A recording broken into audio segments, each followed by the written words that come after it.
It's so amazing.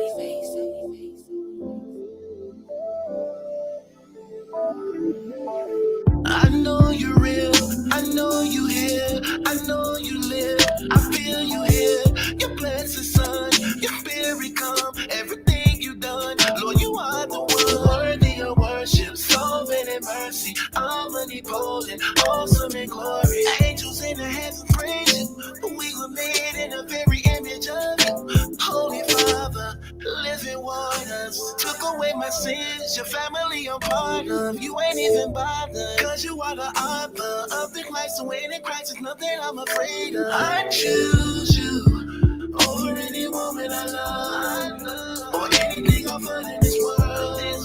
Salvation is to know one apart from you, Lord. I praise you, everything you say in your word, no another day you deserve, but worship in the heavens and earth, but you, Lord, I praise you. It's not enough with you, nothing that's made can compare to you. You are the one who gave me life, my reason being, you're my God and King. Lord, I adore you, humble before you, I'm so unworthy. How can you love me after everything that I did? Forgiving me my sins as though I never did. I'm so thankful, grateful also. My Redeemer lives, Christ the living King. From the tribe of Judah, God gave us a Savior. No one else can save us, that's why we got favor. I choose you over any woman I love, or anything I've heard in this world. Salvation is to know one apart from you, Lord. I praise you, everything you say you no another day you deserve. Worship in the heaven and earth, but you, Lord, I praise you. I praise you. I praise you. I praise you. That within me, God did it for me. God go before me. Praise you for glory. Read of the story. Father of mercy. You're more than worthy. Son of redemption. Spirit of cleansing. I choose you over any woman I love, or anything I've heard in this world. Salvation is to know one apart from you, Lord. I praise you. Everything you say in your word, no another day you deserve. Worship in the heavens and earth, but you, Lord, I praise you. I praise you. I praise you. I praise you. Do you?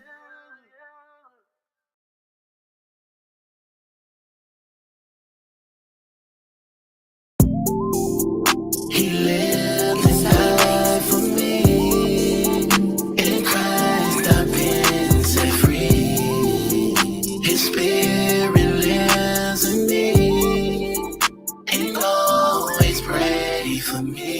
My Lord, my God, my life's so hard. These scars so far tearing me apart. This day, tomorrow, remind me of my place in the kingdom to resist the temptation. I need some time alone so I can hear from you, Lord. Distraction, doubts, delay me from worship, pray. Come now, prepare my heart so I can be where you are. Take from me anything not you, to make me more just like you. He lived and died for me. In Christ I've been set free. His spirit lives in me, and always I depend on you. Whatever I go through, you're my refuge and my tower, the breaker of my shackles.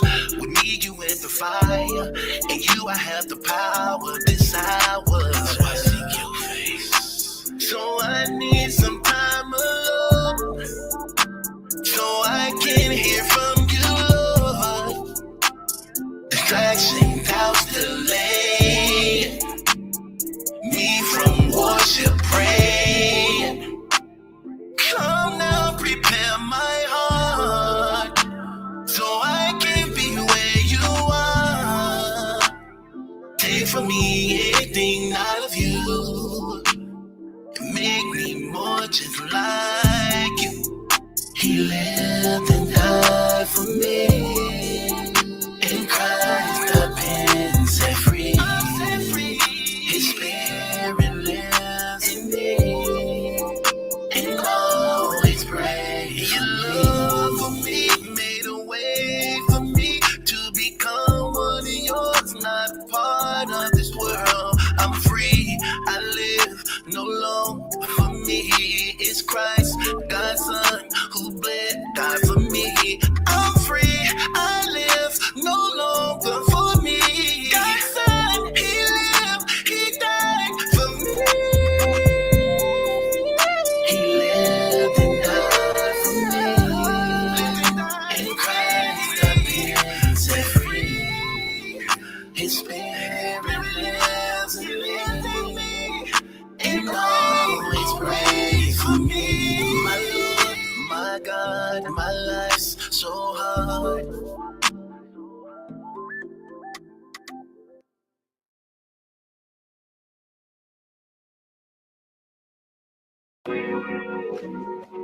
It's so amazing. Lord,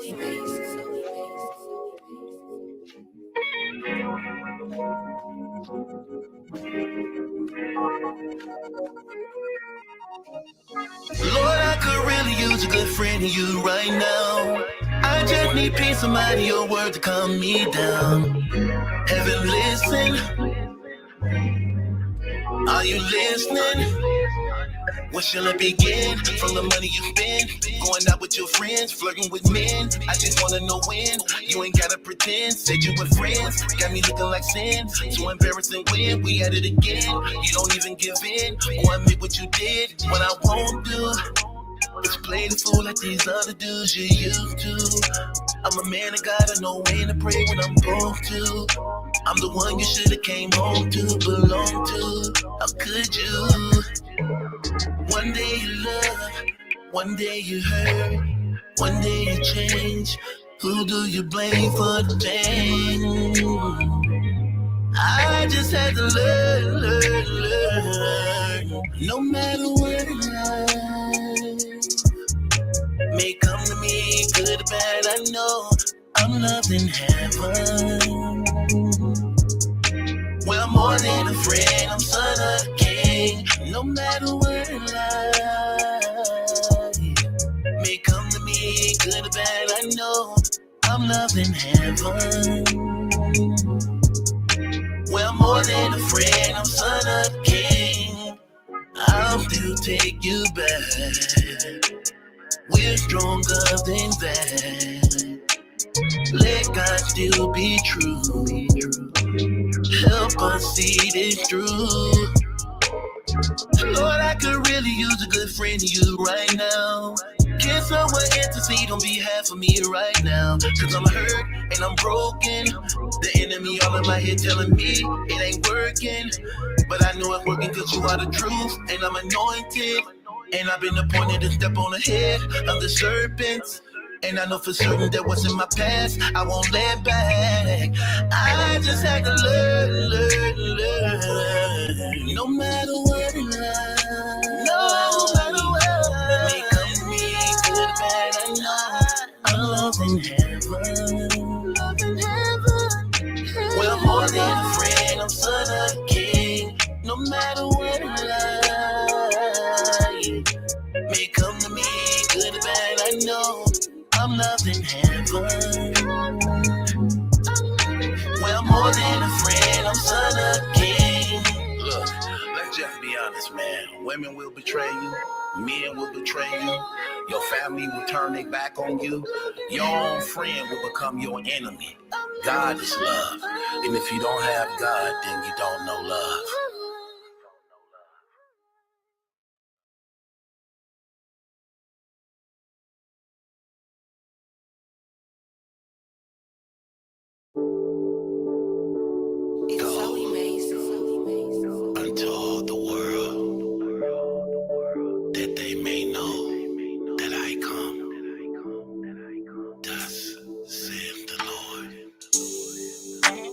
was here before anything began.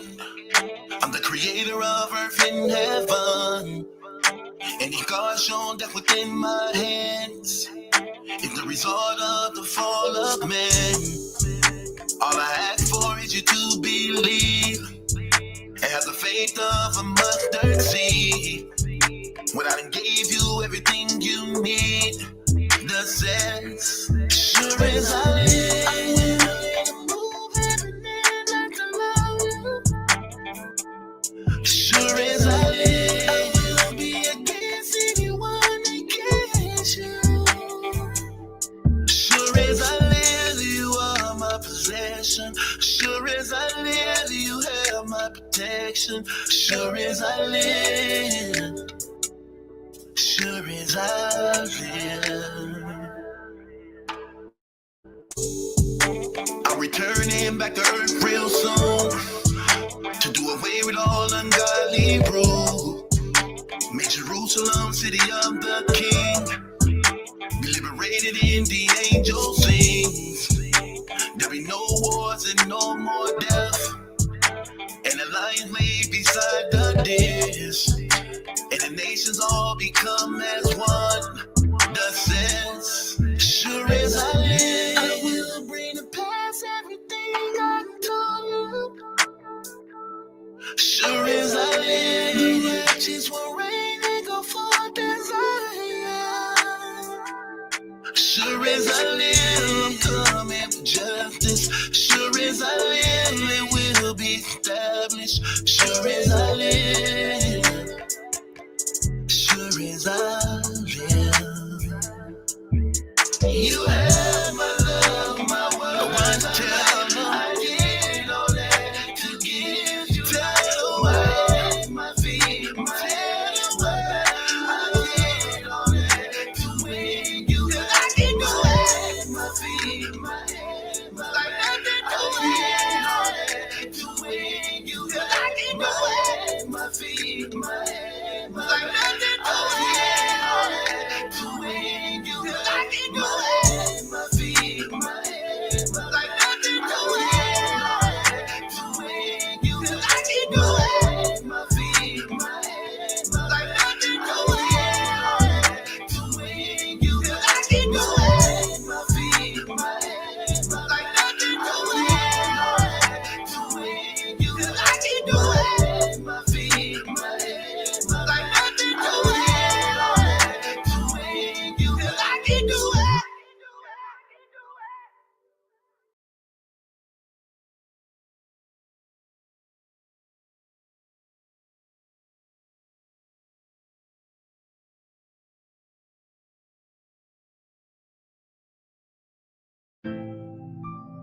It's so amazing.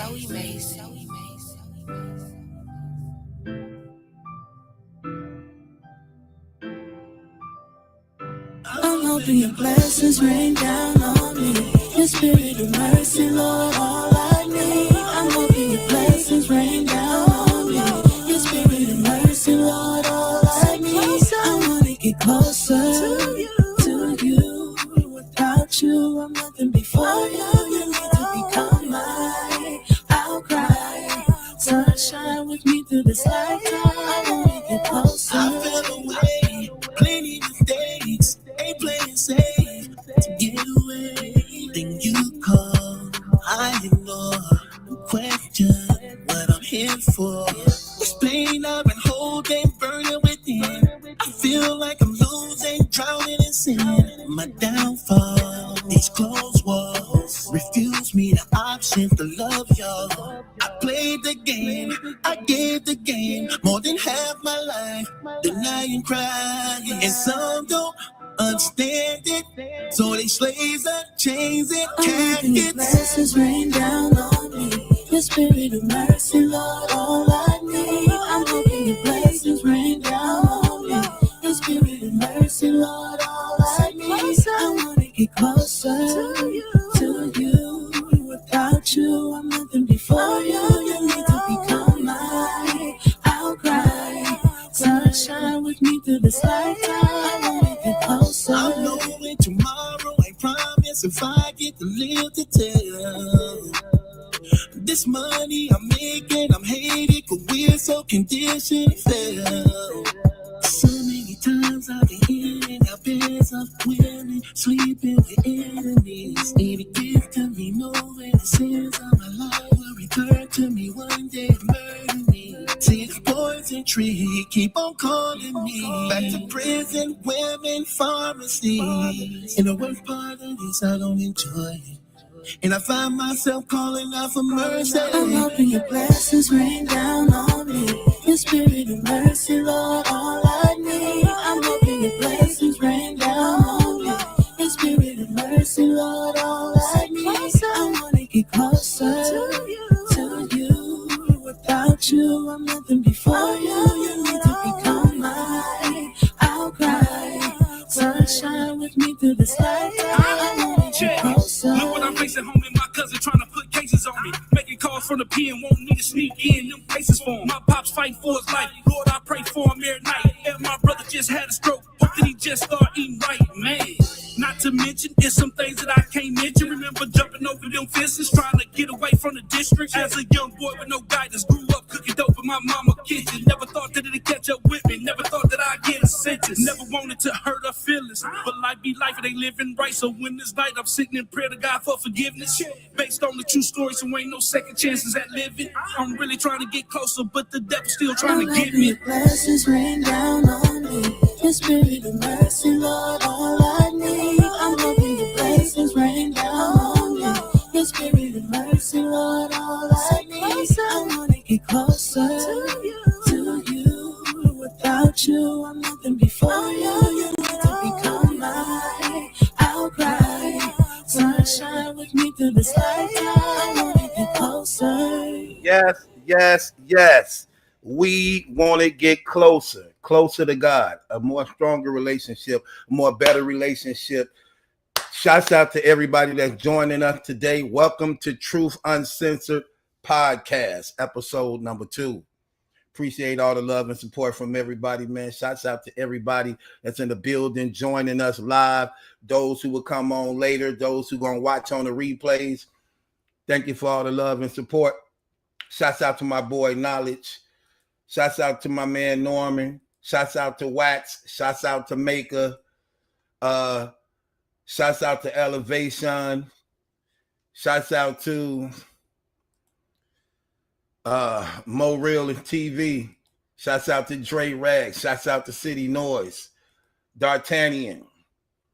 Shouts out to Chase. Shouts out to D'Amico. Shouts out to Sister Kimmy. Kimmy Sue, that's a Chinese name. You fully black.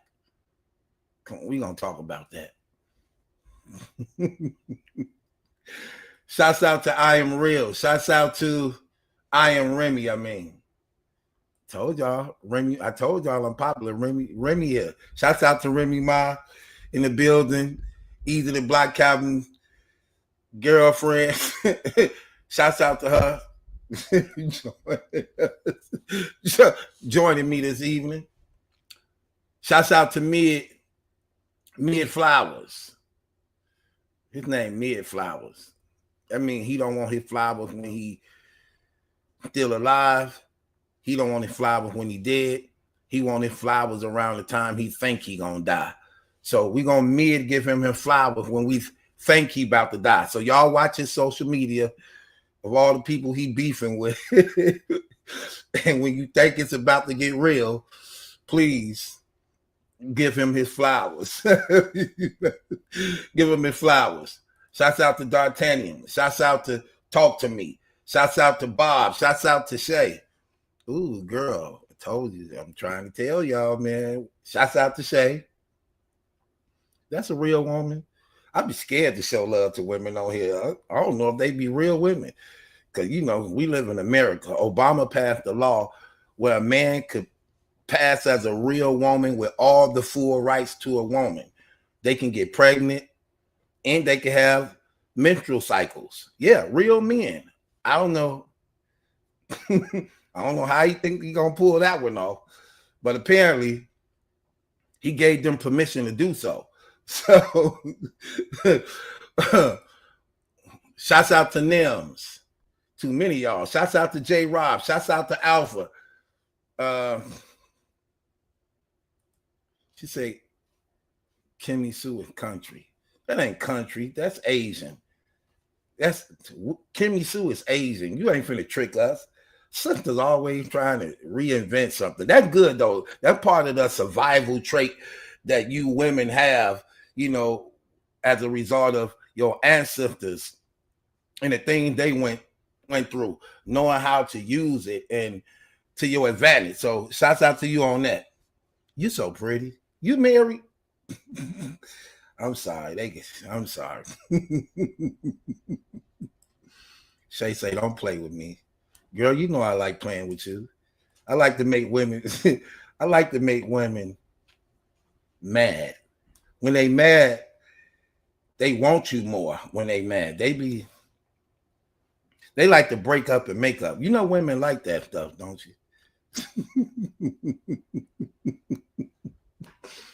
She say she promised it's her nickname from birth. She from Florida. You from Florida? Well, I'm coming down now. You better be, when I get down there, you better be available. I don't want to hear nothing. When you get down there, you better be available.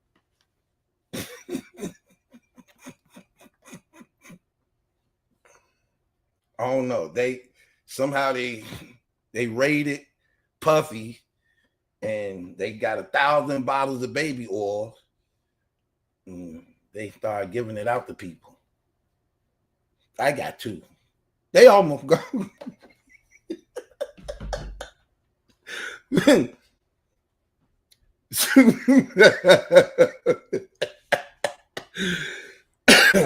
Some women don't need that stuff. I heard a woman tell me, what you doing with that? I'm like, that's this lubricant. She said, I don't need that. Her name. I say, Fountain. She like, right. I said, I didn't know that. That's what that mean? She lied. It was a damn desert down there, like dry sand. It should have been called sandpaper. It should have been called Desert Storm. It should have been called gravel. It should have... Let me stop. Kim said, I hope that oil is anointed. Girl, you funny.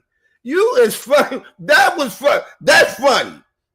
That's real funny. I'm gonna keep it real with you. When I was with my fiance one time, I thought we was gonna get married. We ran out of puffy oil. We ran out of the puffy oil, but we still had a lot of anointing oil. I'm like, could we use that? She said, I don't think so. I said, you sure? We get married. Are you sure we get married? You for sure if we really get married, because if we really, really get married, we could use the anointing oil.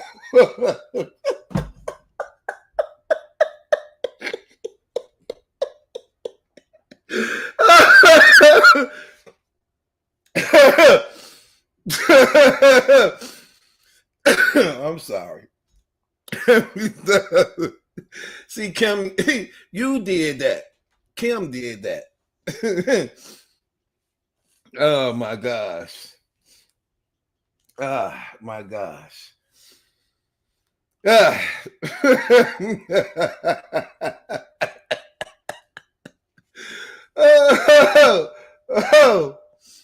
I'm sorry. It's called Truth Uncensored. I don't supposed to be holding nothing back. Y'all told me to tell 100% truth at all costs. That's what y'all told me.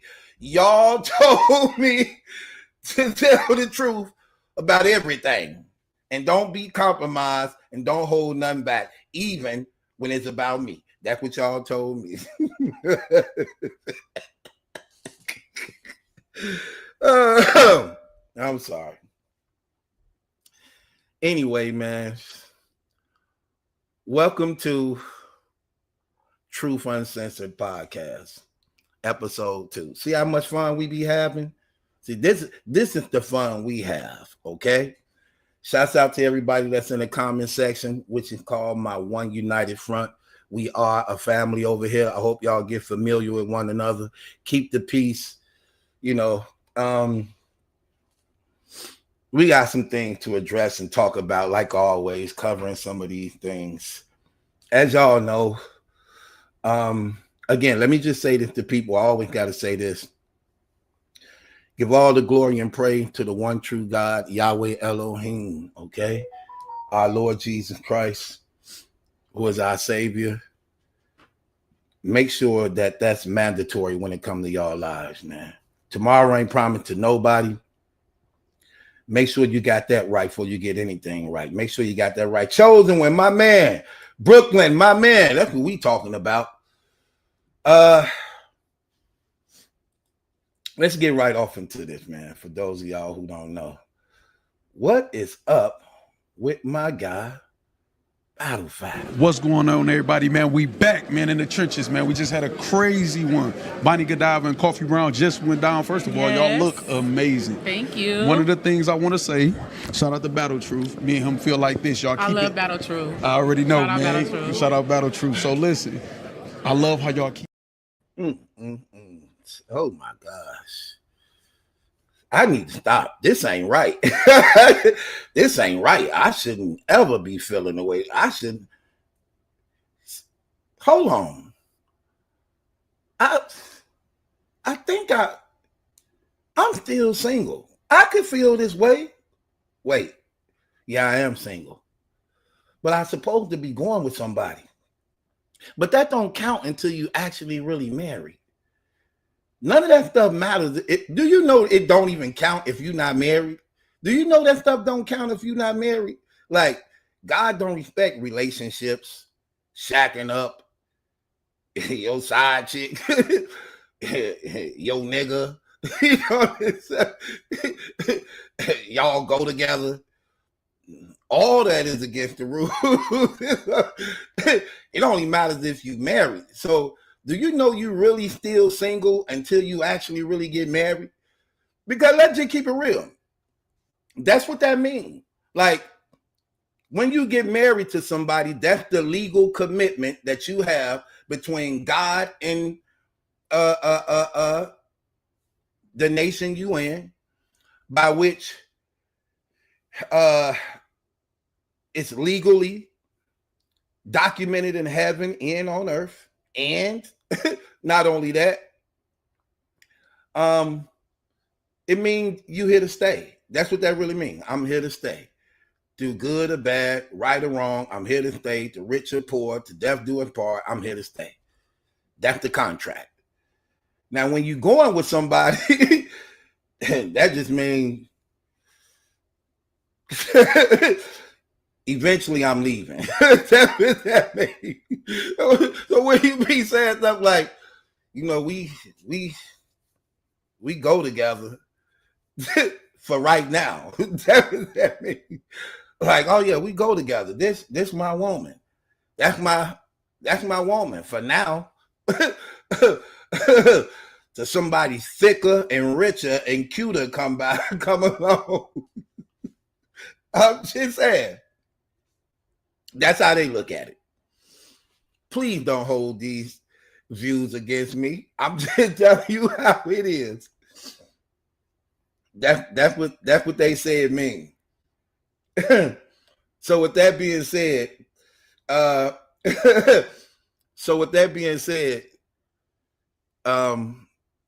if you with somebody and you with them for a minute, man, do the right thing.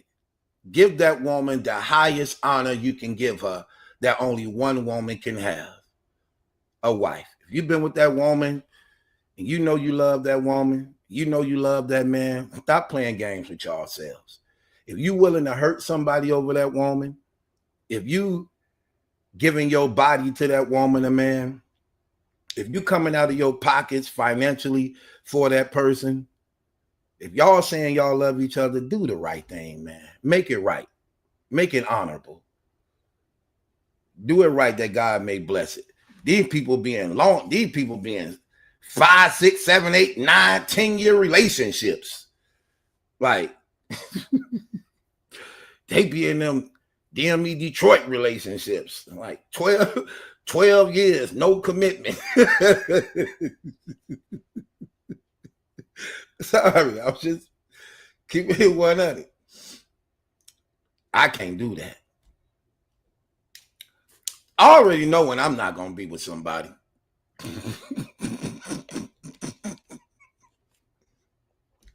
I already know when I ain't going to be with somebody. Because I get an attitude. I get an attitude for nothing. When they ask me the simplest thing, I already be ready to say no. I already be having my face round up. She be like, babe. I be like, what? What? Like, dang. You all right? I be out to humble myself like, yeah, I'm good. What's up? Could you give me no? Could you give you what? Give you what? What you want? What you want? What you want this time? Give you what? Give you what? What you want this time? I was just say, could you give me that out the refrigerator so I can finish cooking your food? Oh, I'm sorry. I be having attitude. Oh, she not finna be around too long. I'm already pissed off. That's when I be knowing. I know you ain't finna be around when everything you say irritate me. I'm talking, it just irritate me. Her jokes ain't funny. Her conversation's boring. Nah, she ain't gonna be around too long. I be looking for a way to break up with. I be like, how am I gonna break up with this girl? But she too good. She don't do nothing. I need to try to break up with her. What could I do to break up with this girl? Because she not gonna do nothing wrong. I have to break up with her. I be getting mad about everything. What? Where's my shoes? I put it in the middle of the floor. What happened to my shoes? Well, I put them in the closet where the other shoes at. Why did you touch my shoes? I put them shoes in the middle of the floor in the bedroom for a reason. Well, I almost tripped over the shoes, so I just grabbed the shoes. I put them in the closet. That's your problem. You always touching my stuff. Why is you touching my stuff when I told you not to touch my stuff? Why would you put my shoes in the closet where all the other shoes at? Why would you do that? Did they belong there? Do they go there? Did I put them there? This ain't gonna work. This ain't gonna work. You gotta go back to your mama and them house. This ain't gonna work.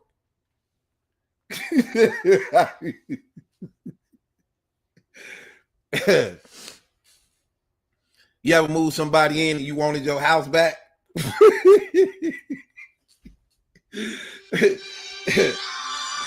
You ever moved somebody in, you wanted your house back, and you forgot they live there? Like, you live here? Like,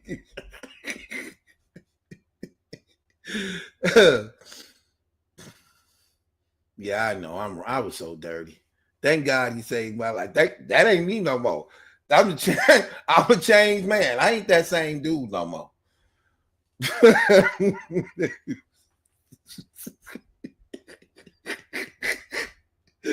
Women funny. I don't live with women. I used to let them live with me. I can't live with a woman. They got to live with me. You ain't putting me out. I do the putting out. Women funny though. You can't put a woman out. Women don't just leave like that. See, a woman could put a dude out, and woman be like, get out. Get the F out right now. Get out of my house. Get out of my house, Tony. Get out of my house. Get out of my house before I call the police. Get up out of my house now. Right now. You be like, all right. Let me just get my clothes, get my shoes. I ain't even tripping. Whatever. Bro, what you doing? Man, could you come swing by here right quick? Talking about she putting me out. Oh, I'm about to leave. I'm about to leave. I can't wait to get up out this damn house. Yeah, that's on the background. Please, man, would you hurry up, bro? I'm about to catch a case up in here, man. All right, man, please. You coming right now, man? No, don't do like how you usually be saying you on the way and you don't be on the way, bro. Right now, bro. She tripping, man. I'm going to catch a case, bro, on everything. Right now. All right. All right. Yeah, that's what we do. That's as far as it goes for us for the most part. We grab our stuff and leave. You can't do that to a woman. You put a woman out. You put a woman out. Oh, my gosh. She tearing up the whole house. She breaking the mirrors. She cutting clothes. She bleaching things. She hiding things, finding things, stealing things. Like, man, where's my jewelry at? She steal the stuff. She steal the stuff that got her to liking you because she believe you gonna use it on somebody else. She steal your cologne. She steal your jewelry. She get to stealing the stuff that you got her with. Man, they don't. They leave a mess. You can't put them out. They leave a mess. You got to put them. You got to put them out outside. You got to break up with them outside. Cause you know they gonna let the whole neighborhood know y'all into it. Yeah, this bum nigga up in there. Yeah, y'all. You be like, girl, be quiet. All my neighbors. She like, why? Be quiet for what? Quiet for what? Let they know. They know. Women crazy. I'm just letting you sisters know. This is why a lot of brothers find white women so easy.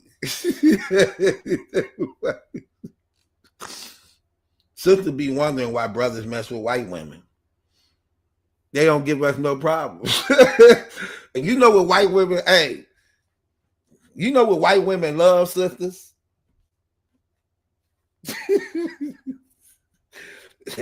White women love lubricant. I'm just telling the truth. In my experience, that's what I found out. White women love lubricant. And they don't really say no. I'm sorry. Truth uncensored. They don't really say no. They don't. Like, they say yes to almost everything. They don't like saying no to brothers. You know why? Because when we was captives, when we was enslaved, they told us no about everything.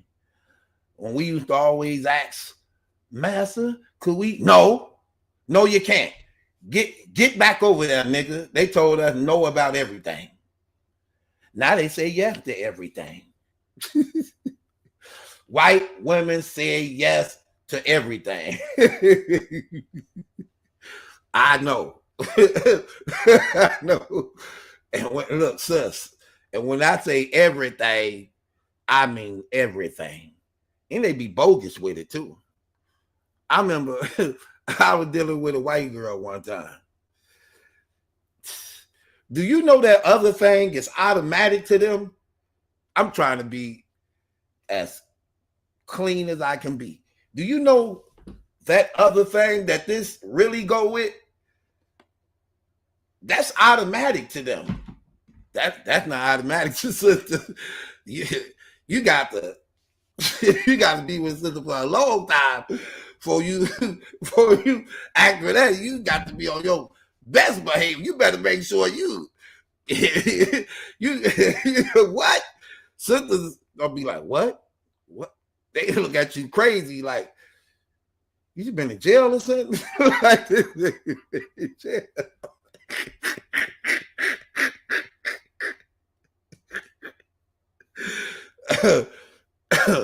Sisters don't play that. Them white girls, that's automatic for them. White girl did me. White girl so gangster with it one time with me. I asked her once. She said, sure. She said, Then when she told me, it was funny. She said, you know they got numbing oil. I said, numbing oil? She like, yeah, you know they got numbing oil, right? I'm like, oh, for that? She like, yeah, they got numbing oil for that. I'm like, okay. You know, she said, I'm going to get some. Tell me why she came back and half the bottle was missing. Bold, looks like that. She was like, here. I'm like, you do know that's half a bottle missing. She like, I know, I still had some. I said, you still had some. Never mind. Get back to the old fashioned.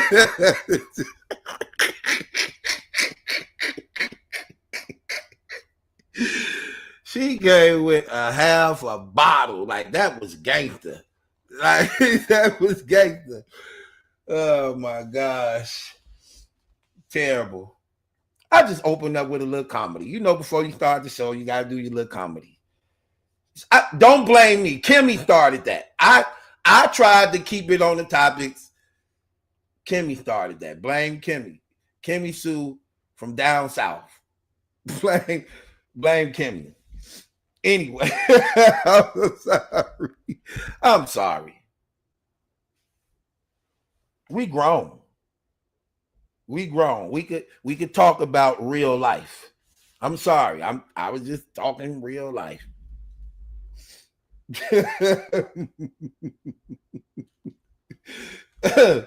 See, Kimmy, you know you can't open up doors like that. I'm still a man. Hell, you can't open up them doors. And got me in trouble. Okay. Appreciate you too, David. Moving right along. Battle Factz, my man. Well, what did you do to these people? What did you do to these people, brother? Because they tend to, I don't know, they call themselves trying to get them up out of here. Because you know what's crazy? This community funny.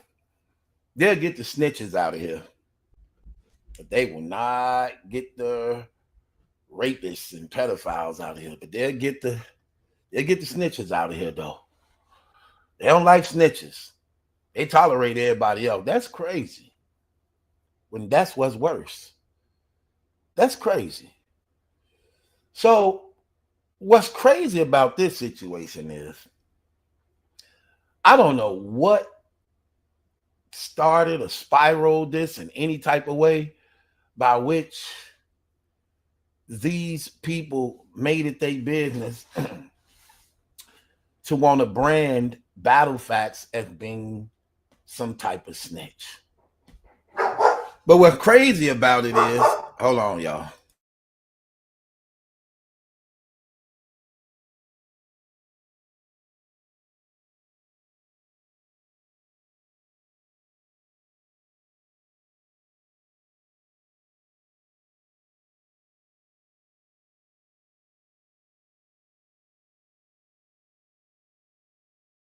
Okay, but what's crazy about it is, right?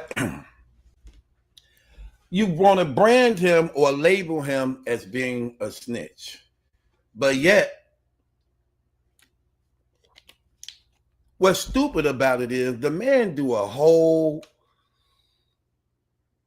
breakdown with his co-defendant that he allegedly, I can't even say allegedly. I'm not going to even say allegedly. I'm just going to put it out there. He do a whole breakdown with his co-defendants. The ones who actually on the case with him.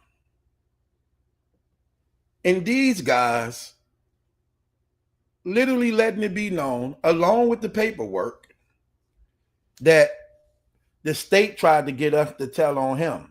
He didn't tell on us. They tried to get us to tell on him. In fact, we all took plea deals and was sentenced. He the only one didn't take a plea deal. We all agreed that we was guilty and we did what we did. He didn't. So they wanted us to tell on him. But he decided to go to trial when we all said we were guilty and we were sentenced. So how did he tell on them? How could you snitch on somebody that signed the documentation in open court, sworn under oath that they committed the crimes and did it? How could you tell on somebody? That's just like a guy committing murder, then tell the police officers he did the murder, write the documentation and sign off on it, and then I tell the police right after he do all this, he killed that dude. We know he confessed to it already. He signed the paperwork. How am I snitching on him? How am I snitching on somebody that already took a plea deal, admitted they were guilty, and was sentenced? How can I tell on them? Like, what's wrong with people? Like, why do people do stupid stuff like that? Why do they do that type of stuff? I'm talking about, and literally trying to push the envelope as though it's legitimate and real. I let it be known many times, when you are a snitch and you told on somebody and the persons you told on is free or still locked up and have a voice, for the most part, they have to exonerate you. And that's exactly what we saw happen. When people were saying that he snitched on his co-defendants, he went and go get them. Brought them to his house. They all talked about the case. Paperwork, everything. Is the hate that strong, though, that even the co-defendants y'all claiming that he snitched on, that y'all so-called feeling some type of way or bad for, believing he snitched on them, they right there saying he didn't? So did they really care? So did they really care? No, they didn't. They just try to use that to try to bring shame, to try to bring down somebody else, when in reality, the man didn't do nothing wrong and he was innocent. And why they don't have the guts to admit that they was wrong when they are proven to be wrong? Why they won't admit that they was wrong? Why do they leave that stuff out there like that? That's the part I don't like. And then it becomes fake because you selling it to your audience who support you, who trust that you give them the truth on your channels. See, that's the stuff I can't really rock with. I can't rock with stuff like that. Like, I have an obligation to my supporters. When people dealing with me, they know exactly what they getting from me. Everybody know what they getting from me when they deal with me. Everybody know that. Everybody know I'm going to speak about God, because God is real, God is true. And at the end of the day, eternal life should be everybody's goal. When you know you're going to die one day, the best thing we should be doing, and the first thing we all should be doing, is making sure we're in the right relationship with God. So whatever happened to us in our life, we're going to be okay, because we already got the first part right that we should have got right. So you know you're going to get that. You know you're going to get real talk from me. You know you're going to get that. I'm not going to phony kick it with nobody. I'm going to try to be as real as I possibly can, okay? If I'm familiar, whatever it is that need to be discussed and talked about.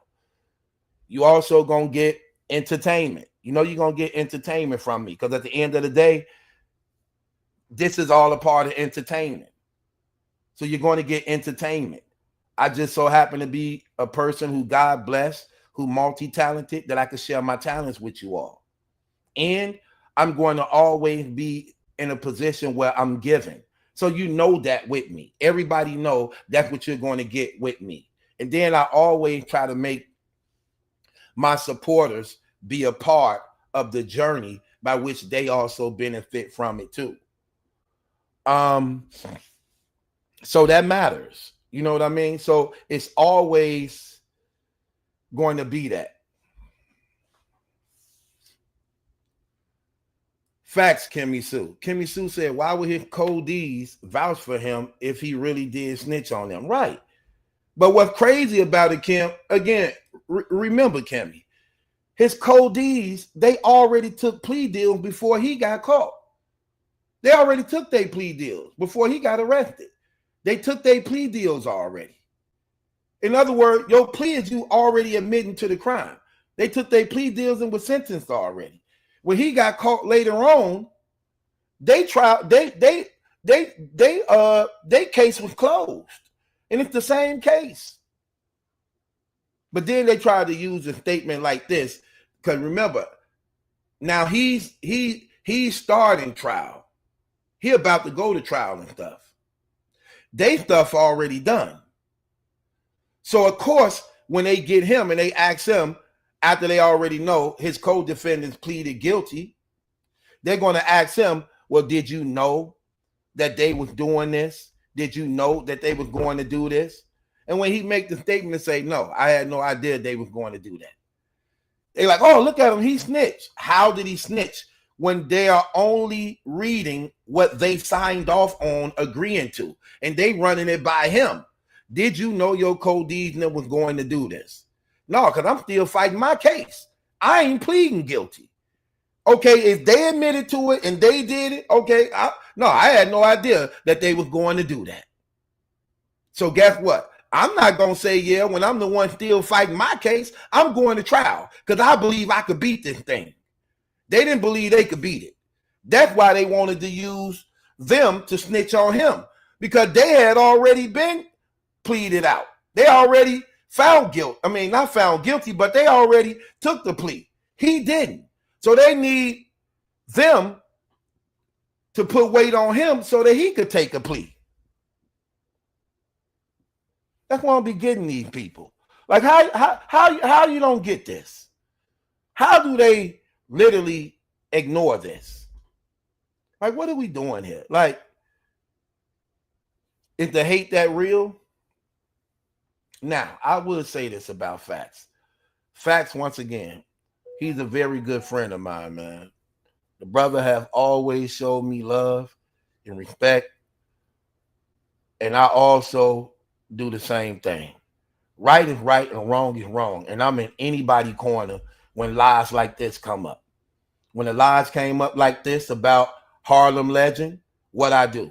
I got right on top of it. That's not true. And I broke it down, let it be known that's a lie. When lies come out about people, I'm one of the ones, if it's proven to be a lie, I'm going to exonerate that person. And I'm going to let it be known that's wrong. But people don't do that. They'll leave that stuff out there. They won't take the videos down. They won't publicly apologize after you publicly tried to shame somebody. They leave that stuff right up there like it's still real. It's still the truth. They won't double back and apologize for none of the lies. It's like they have no integrity at all. Nah, that'd be terrible. You know what I mean? But to each his own. That's why we different. Everybody not the same. I can't do that to people. I can't do that to people. And again, and I take that stuff real personal because remember, those are some of the things that they did to me. Lied on me. And even though I have proven it over and over and over again, countless times, they'll still say that stuff. They'll still keep it out there. So it is what it is. But thank God we got stand up men and women with integrity who believe in truth and stand on values. You know, so we support you, brother. And I just want to apologize on behalf of what a lot of these people be doing, even though you know how it is. But sometimes, man, it just take us to stand together. This is one of the reasons why we so divided amongst people. We so divided amongst each other that makes people easily to have an advantage over us. If you look at every other nationality, if you look at every other nationality, right, they stick together. The Asians stick together. The Native Americans stick together. The Jews stick together. The Europeans stick together. We like the only ones who don't stick together. We so conditioned to hate each other. You know what I'm saying? We so arrogant. We so prideful that we can't stand to see one another with something. We can't stand to actually embrace one another and give each other props.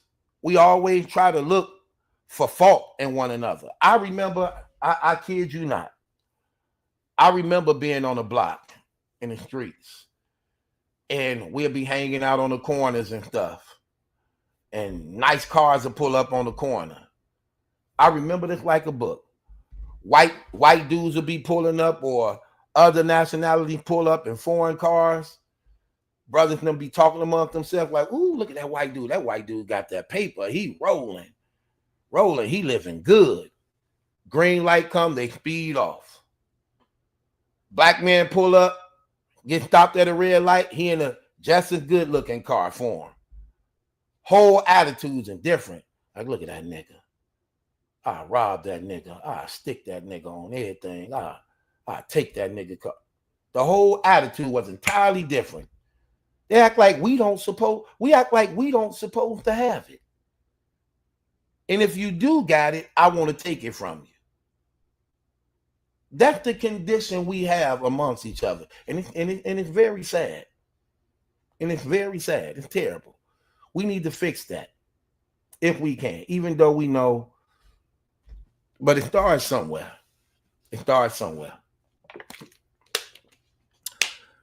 Shouts out to Battle Factz for standing tall, showing a lot of humility too. You show a lot of humility. I'm gonna start doing night court again, man. See, y'all want me doing everything. Look, when I be doing my stuff, y'all better start supporting me, bro. Why you asking me to do all this stuff? Y'all better start supporting me. You know, this stuff take a lot out of me, man. Facts, Sister Kim. Facts. It's terrible. Terrible, terrible, terrible. Moving right along. Y'all. To the next topic at hand. Battle rap fanatic. Brother, I'm going to keep it 100, man. I am so disappointed in you. I'm keeping it real. It's to be expected, but I'm very disappointed in you. I'm appalled at your actions. I'm appalled at the things that you do. Your desire. Hold on, let me get Factz up here.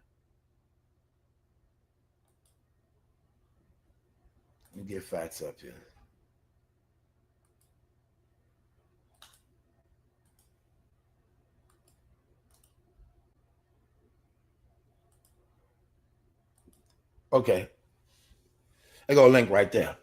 I'm really appalled at you, brother. I'm very appalled in you and your actions.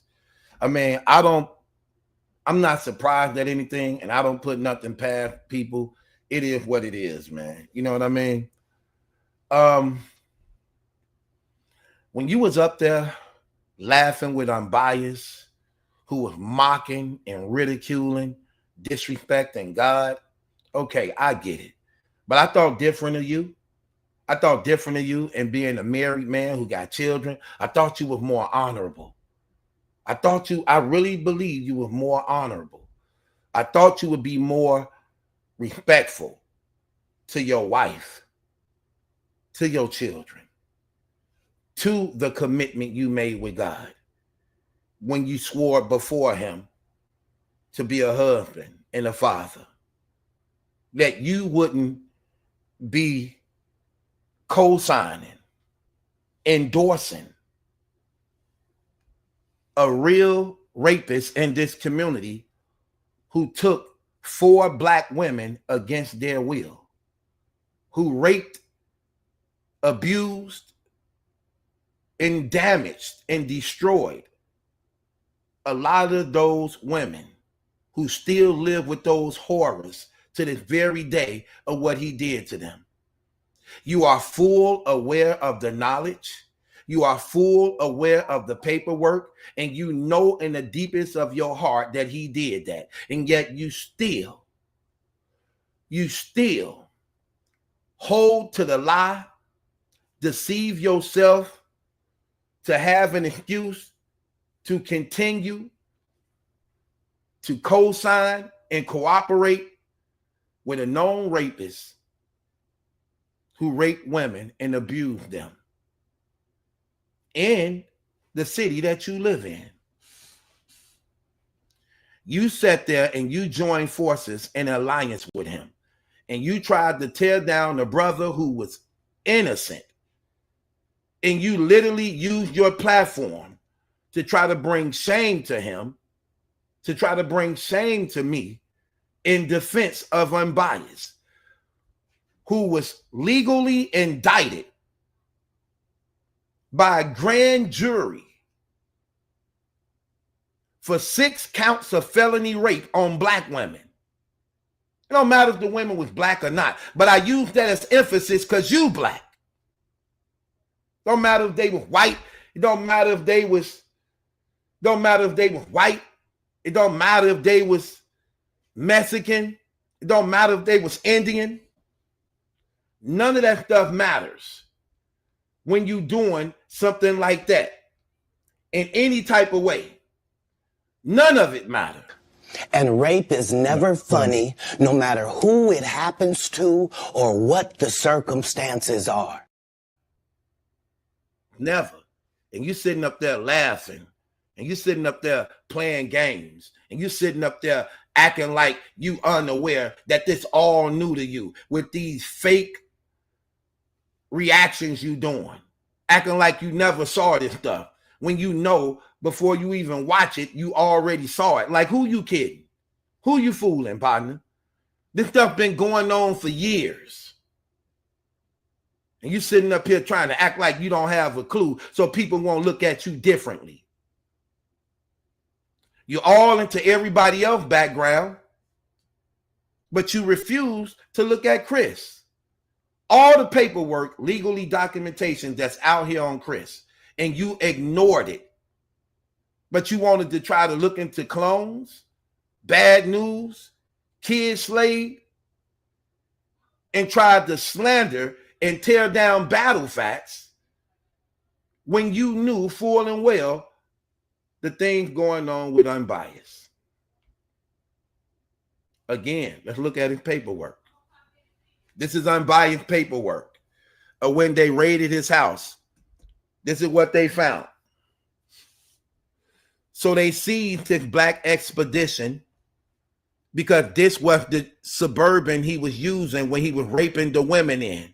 2 other victims jumped out of the moving vehicle after he raped them in fear of their life, bleeding from him abusing and assaulting them. They found blood in the truck and everything of the victims. None of the victims knew each other and all agreed to him. They found the cell phone of the victims. He would keep souvenirs of the women he raped, properties of theirs, and he put it inside of a black bag in the attic where his wife in the bedroom, who had no knowledge of it, and then he took that and he hid it in the attic because he know his wife don't go into the attic, where he took the belongings of the women he raped and was using them as souvenirs after he raped them, and had it stashed away in bags. He had counterfeit $20 bills that he was Xeroxing fake money to bribe women, to lure them into the truck, posing to have a lot of money when he would rape them against their will, forcing them against their will. That's what he would do. He took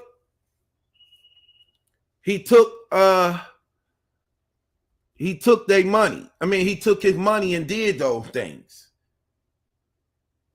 Then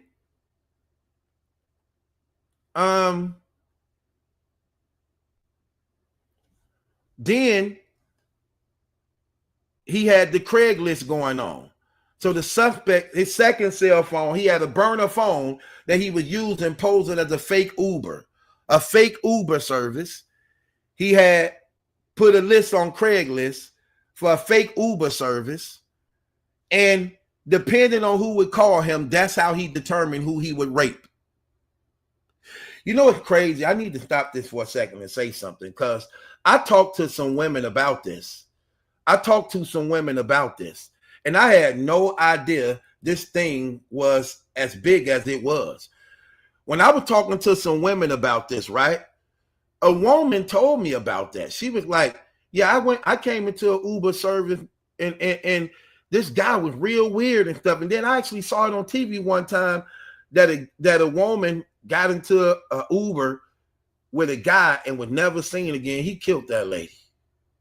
So I didn't know that sometimes that stuff is dangerous. So women, y'all need to be careful when y'all getting into Ubers. Make sure when you get into an Uber, you're on the phone at all times.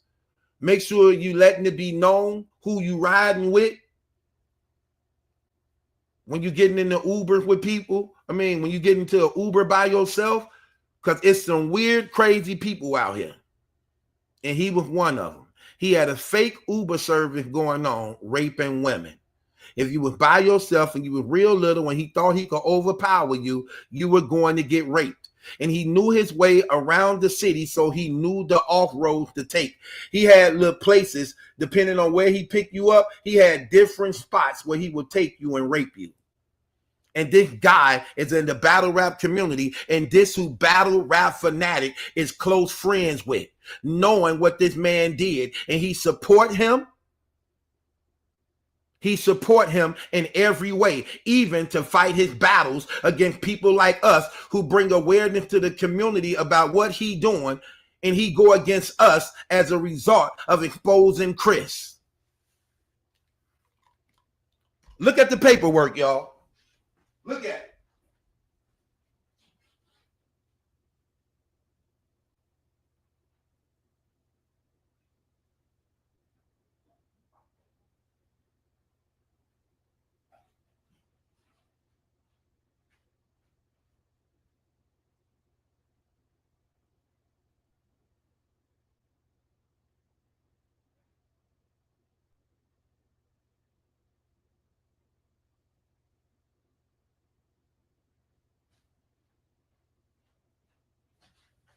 There you go. Look at it. Take a good look at it. My bad. I had to step away for a second and do something. Notice what it also says right here. Then it says, when he did this on the Craigslist, then it said the ping cell phone was located in his shoe on the closet shelf. So he was hiding all this stuff from his wife. Listen, y'all, this was a married man. This was a married man living with his wife and had a full-blown rape operation going on without her knowledge. She had no knowledge he was raping people. She would go to work, and when she would go to work, he would cut on his burner phones. He would cut on his burner phones and be open for business as an Uber service while she would be at work. Prowling on women, stalking out women. Who he saw was in inebriations or was vulnerable, he would take them against their will and rape them. Remember, he charged with 4. He charged with 4. He charged with 4. I want y'all to be remembered. So imagine the ones he didn't get caught for. Let's go back into the paperwork some more. Then it said the ping cell phone was located in the shoe on the closet shelf by the bedroom because he was hiding all this stuff in the house from his wife. It said the original search warrant was amended and obtained by Detective Lewis. Watch this, y'all. It says 3 JVC camcorders and a hard drive to a computer was removed for extractions based on numerous objects and items indicating possible child pornography. See that? They found things in his house that led them to believe that the JVCs had child pornography inside of them as a result of things that they found in his house pertaining to child pornography. All these things were took in the camcorders. Then it said, based on the recovery of the victim's cell phone, the suspect was taken into custody for rape, false imprisonment, aggravated assault, and robbery of victims' cell phones. Think about that. He was obsessed with child pornography. He would be in child pornography, getting real horny, and then going out and rape women when he was aroused. What ended up happening was, as a result of them not having a warrant to get a ping on his phone, all that evidence that we just read on this paper, all of it was thrown out as a result of them not getting the search warrant. It was thrown out.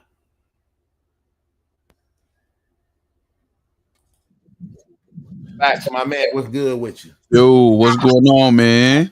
Man, we talking. I see partner interruption vibes over here, man. A set up fire, first of all. You know what I'm saying? What's up to the chat, man? OT Lungs, what up, though? I saw you. Appreciate it. Yeah, let's talk about it, brother. So, man, I'm just speaking about how you see the thing going by, unbiased little helpers. Right. How he have this wave of guys who actually they worship and praise this man and put it upon themselves to put their own name, brands at risk, defending this guy when they know full and well everything that he's charged with. They know everything from the paperwork. They saw the victim come out literally saying that he did this thing to her, raped her, and she was in fear for her life. They knew all the time that he had to double back and take down blogs and things he put up to actually prove that he was lying to them. And they still do not hold him accountable from deliberate things that he said that we know to been proven false, that he literally took down, like the redemption blog when he first came out to try to show his innocence when people had no knowledge of the graphic details of the rape case. Right. He did a whole documentary, The Redemption, and he used battle rappers who people respected and their reputations and brands to co-sign for him to be accepted back without them knowing the full details and knowledge of what he really did.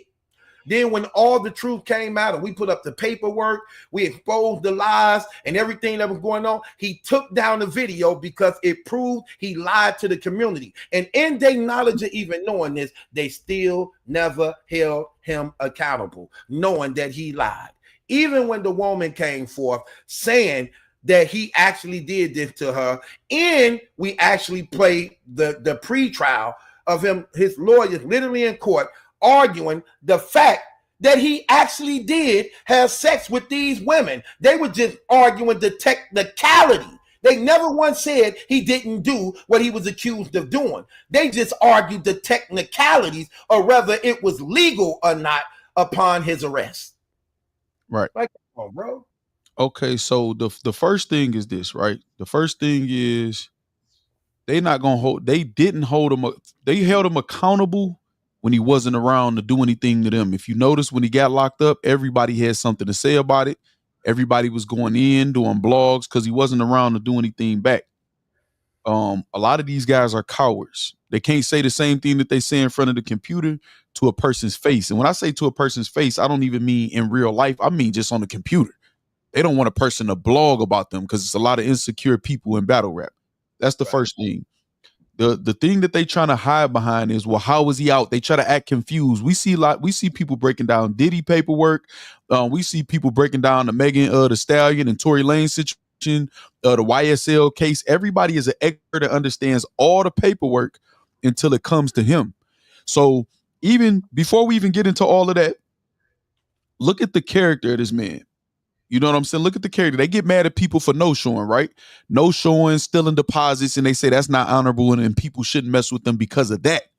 But even if we take away the scrape paperwork, this man, what his defense was he just was consistently hiring, calling prostitutes, having protected sex, and then trying to run off on them while he got his wife at home. You know what I'm saying? So just that alone shows the type of character that he has. You know what I'm saying? So even that alone, that should just raise some questions, whether they want to say he's guilty or not guilty or whatever with the case. That should raise enough questions to say, let me distance myself from this guy. Because if that was somebody's dad at your daughter's school, your niece's school, or in the community, y'all would distance yourself from that person.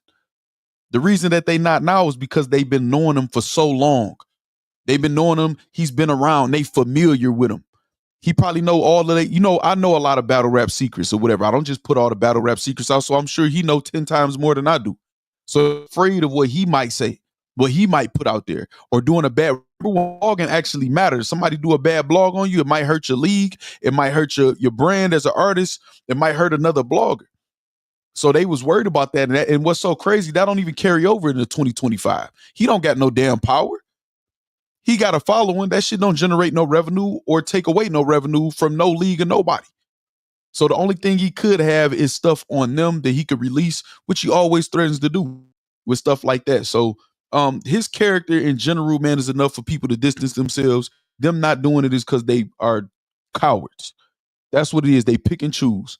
Everybody covered me when I got accused when I was a nobody up until now. Everybody look into that. Everybody covered that, including this battle rap fanatic nigga. All of them looked into that. All of them spoke on that. But they're not going to speak on the unbiased situation. They not all everybody confused when it come to that. When it's graphic details, photographs, pictures, mode of behavior, you know what I'm saying? In multiple cases, everybody confused about that and like, well, I don't know, I'm gonna leave it alone. That's crazy. And it's a big story. You got Suburbans, blood, knives, victims, fake money, burner phones, fake IDs, rape kits, DNA. I'm talking about and a lot of paperwork. Like why? Like you're talking about chattels moving, and hold on, and rightfully so. Also, bro, this would be rightfully so because it's a. Things like what he's doing is supposed to be addressed. You was literally indicted by a grand jury of 24. Right. Grand jury. You literally can type up his name and see active 6 felony rape charges. 6. You literally can see it active right now. You literally know he's on $140,000 cash, well, not cash bond, but bond where family and friends put up assets to get him bonded out. So you literally see all this, and these are the things that need to be talked about. Yeah, exactly. Like you said about the documentary, which I don't know why he think that's just gone. We'll talk about that later, though. You know what I'm saying? We'll talk about that later because he didn't get away with that either. But just one part of that, him telling them that my cases, they started just placing me because it was a lot of Uber driver cases, and because mine was an Uber driver case, they just started putting the cases on me. He said that's why he got the charges. You know what I'm saying? Right. So that he was black, and that he was also black. Remember, he tried to use the black card. This what I don't want to do, Truth. I don't want to mix a whole bunch of extra stuff. It's very concentrated. We only talking about him telling the battle rap community, I got extra charges because I fit the description of some of the vague descriptions that they got, and I had an Uber case, and they just put them on me or whatever. It was no DNA and all this other stuff, and then we see in the paperwork after they swabbed his DNA for the case that he was arrested for, it hit in other situations. Like that alone. But Factz, I am on the same thing because he also said it was because he was black. Right, but see that's type of stuff, truth, and I'm gonna tell you, I think this is why a lot of things get cluttered. That I understand it's the same thing, but that's like me saying, and he also a lot of y'all I like to keep things super concentrated, right? Because they got the mind of the battle rap community. Right? There we go. He told the battle rap community that the reason why he got extra charges, other cases, was because it was a Uber driver case. They saw some other Uber driver cases around and just put them for no reason. No, they swabbed his DNA for the case he caught, and it was a hit on another case. You know what I'm saying? Another rape case. That's it. That alone right there, they should just ask the simple question, why did you lie to us? And if they ask that question, I showed videos yesterday. You didn't show videos of him explaining what he does in sticky situations. Did you show your paperwork in prison? Hell no, I lied. They would have got me. He shows that he lies. He shows that he gonna manipulate. Even in my situation, he had to take the blog down because he lied. You know what I'm saying? So it's no excuse, man. All the extra other stuff, whatever, say people just want to throw that out the window or whatever. Ask him why he felt the need to lie to y'all. Why he felt the need to do an edited blog and have comedy in the blog. You know what I'm saying? If this is such a serious situation, and I'm just glad I'm home, and he put sad music on certain parts of the documentary, all that. Why was all of that necessary? You know what I'm saying? Right. To play with people's emotions, put the sad music in there. Terrible. That don't make any sense. It was calculated just like everything else is. But let it be somebody else. Let it be me. Let it be you. Let it be anybody else that something could seem like it could be true. They all over it. They gonna give it all the credibility in the world, no matter where it come from. Right. They cowards. And my mission is not even, Unbiased is already exposed. He don't care about nothing but exposure. He want people to click on his videos to still make money. Already exposed. My mission is to expose how coward a lot of the battle rap community is because they don't want to speak on it. Speaking on everything else. Don't have reason to no excuse. We will see people condemn Diddy because they said he had baby oil in his house. That's not a crime. You know what I'm saying? That's right. All the information they need to condemn him. It was 1,000 bottles of baby oil. This man got graphic images in his paperwork. He has multiple cases of this. Stuff is happening at his workplace on the floor that he worked on, and none of this is causing no alarms, but we got to see. We got to see. These niggas cowards, man. They cowards, all of them. All of them that co-sign him. Every last that co-sign him is a coward. Right. This is the clip that Factz was talking about pertaining to Unbiased.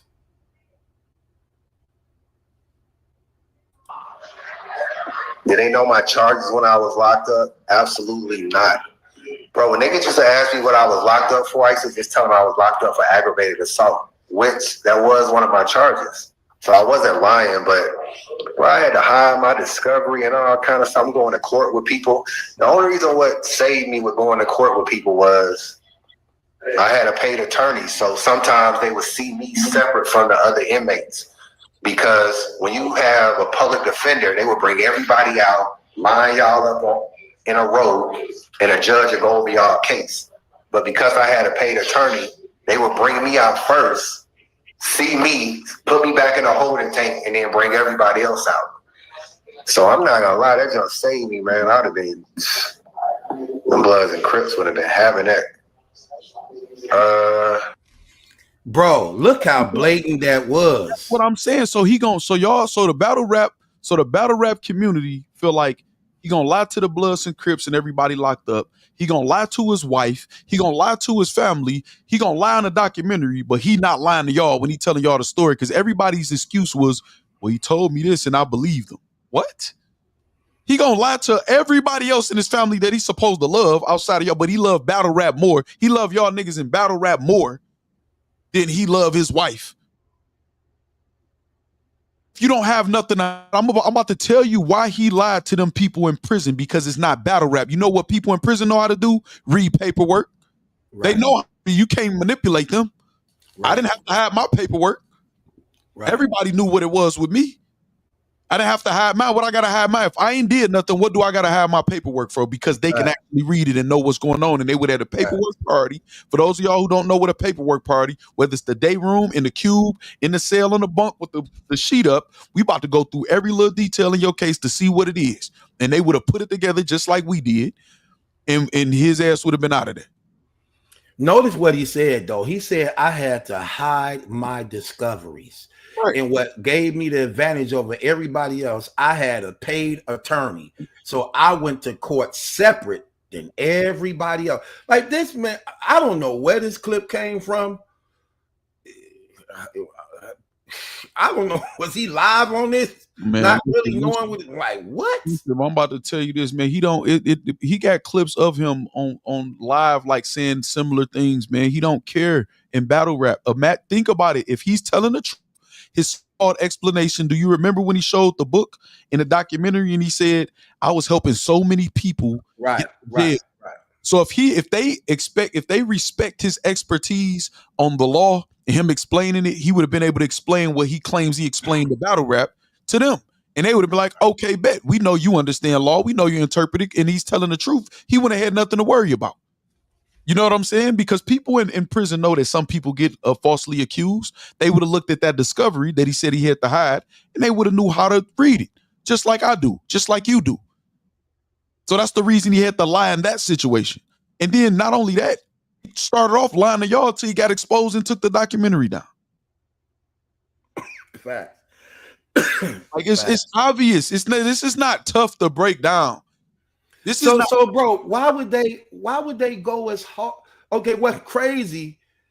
They really tried to so-called get you up out of here as a result of you not even being guilty of what they even saying, but they don't have a problem with this. Like they look at this as being nothing, but yet trying to put something on you that they common sense, no, bro, you're not guilty of what they trying to say. But really would go their hardest to try to make it to be true when it's false, when you know all this is against him and you have no problem with it, even to the point of tying your name and brand to it and risking whatever you believe you could be respected of, any little bit decency.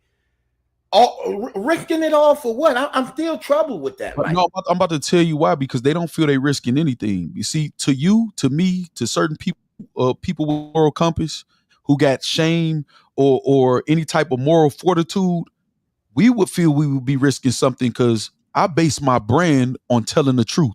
And all the little blogger wars, I ain't lied on nobody. If I did, they would have pulled it up. You know what he pulled up on me? Me showing my tattoo. My arm, my muscle. He went to my Facebook and all of that shit. He showed that. They'll show a Chuck E. Cheese picture or something like that. They don't show me lying on anybody. So in battle rap, it's not about morals. They don't feel they risking their brands. Their brand's not built on morals. Niggas like Vital Flash, Kenny Lewis. You know what I'm saying? You know what they built their brands off of? Views that they even bought.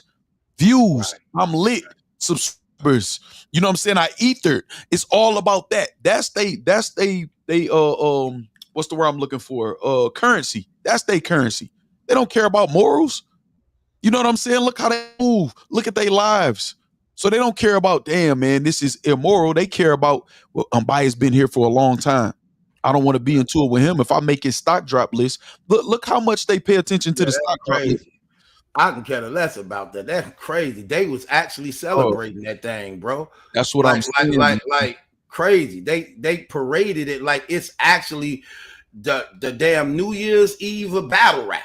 Like, because in battle rap, they've created an entirely different world that is based on stuff like this. It's okay. Now let any of them, I challenge any of them. I have some organizations that's coming over to battle rap very soon. Y'all stay tuned to that. I'm going to challenge any of these people that support him. If they was in their kids' school, because most of these niggas got daughters. You know what I'm saying? If they was in their kids' school, that battle rap fanatic definitely got a daughter. So if this was in these kids' school in their community, and it was announced that this guy had these type of charges with this type of story, if they was watching on Netflix and all their friends and family and everybody was talking about, that man is disgusting, he's dangerous. Right. Hey, be on alert if y'all see him, because the real world is not buying what the battle rap world does buy. Facts. You can get away with that in battle rap. They've created a lane in a place where it's comfortable, where you can get away with that type of stuff. It's all type of weird stuff that people just sweep under the rug. Facts. That's fact. That's a good point too. If that was like that, then yeah, they would be appalled. They would be outraged. Literally outraged. Facts. So yeah, I you know what I'm saying? I lost all respect for this dude. I really did. I'm not only talking about unbiased. I look at them, you know, even though unbiased, what he did was terrible, and you know he is what he is. Dudes like them despise me the worst. I'm just keeping it one. They despise me the worst. Dudes like them. You get what I mean? When you know, and could you hate a person that bad that you just overlook all of that just because you got it out for somebody else for no reason at all? Like that right there, bro. Ugh. Is this obvious truth? If I tell you in the crib, right? And I say it's you and like 4 other people.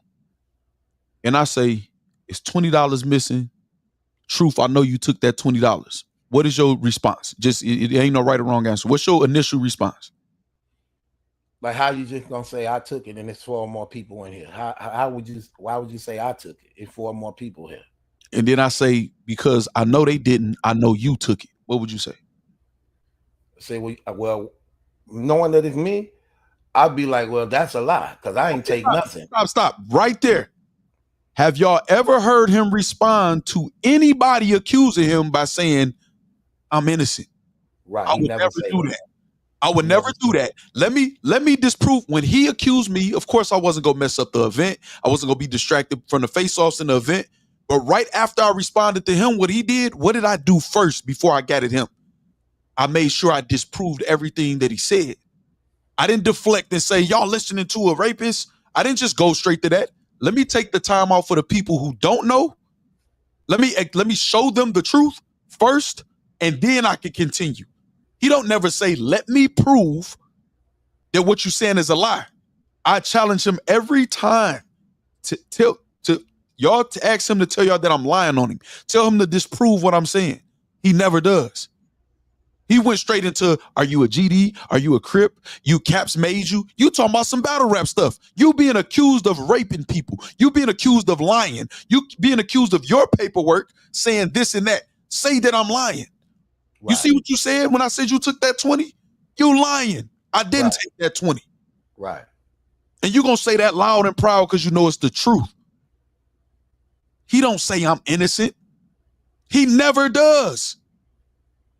He never does. His defense, we showed it in the paperwork. It's not to prove that I didn't do this. We want to get y'all did an illegal search and seizure. Y'all shouldn't have been able to go in that bag. He don't say it wasn't child pornography on that camera. He don't say it wasn't butt plugs in his attic. He don't say it wasn't them people's phone. He tried to say in the documentary that the girl's phone was on the front seat. No, they found that phone in your house. Right. You try to act like you didn't notice she left it in the car, like you didn't know. You knew. Right. And you had other stuff hidden in there. Right. Disguises, dye, all of this different stuff. He don't address that. He starts attacking you. He starts attacking me. He started attacking battle rap. Look at your views, your clout chasing. What about what I'm saying? Is it a lie? That don't make sense, man. That doesn't make any sense. Putting people on a stock drop list in your life worse than anybody's in battle rap. And you got the nerve to be trying to read people their rights, and they allow him to do this stuff. Like, how the nerve of a real raper, man, reading people their rights, talking about how they need to get it together and better themselves. Right. And that man literally was serving time for one set of heinous crimes on with an open for another set of heinous crimes in the vicinity of a hospital, working in a suspected person of another set of heinous crimes. Wife left him over a year ago and then finalized the divorce a couple weeks ago. Who else stock is lower than that? I would lose. If I'm a rapper, I could lose 3 straight battles, all 30s, not winning a round. My stock would not be lower than this. Right. His wife vowed before God to stand by his side through sickness and health, and she said I had enough, but these battle rap niggas ain't had enough. Crazy. That's insane. Though he having sex with them. Crazy. That's insane. That's insane right now. But don't worry about it. I'm telling you, you already know. I got your number. It ain't about no blogging wars. He try to make it about he want clout. What clout do you have? Your life is in shambles. Right. Have we ever seen him sitting on multiple pieces of furniture in his house? Nope. Are you allowed to even have a dog or a pet turtle in your house? Right. You know, anybody from his community and neighborhood come in to validate or substantiate him being some type of stand-up guy in any type of way? None of that. Nobody from his childhood upbringing. None of that. You've been on internet for 12 years. This don't even accidentally happens. If anybody that was at that fake ass party, I mean, my bad for the cuss. Anybody that was at that fake party that he said it was in the documentary that he took down. Nobody. All you had to do was have two people come there and be like, yeah, it was jumping. That party was crazy. Yeah, I had a fake 22 or whatever. I don't know who put that fake money in there. Nobody. And then when you look in the paperwork, there's no mention of that. So he blatantly lied. And everybody is just I'm just go act like I'm dumb all of a sudden. But when it comes to facts, literally, I got put some paperwork on me that was somebody else's paperwork on a PDF file, and the real case number was then. All people could have took 30 seconds to type in the case number on Google and would have saw who it really was. But now the accusation was enough. The accusation was enough for me. Not no proof. The accusation was enough. Caps came on my live and said, you got to go. You got to check this out, Factz. You got to address this. My reaction was, no, I don't. What, are you sick? Are you serious? So again, I wasn't even mad at the accuser. I was mad at the people who act like they're normal. That was the accusation was enough to look into me, the nobody. The whole culture. Oh, you hear about this blogger? All of a sudden y'all want to talk. But here's with all of the stuff laid out. No.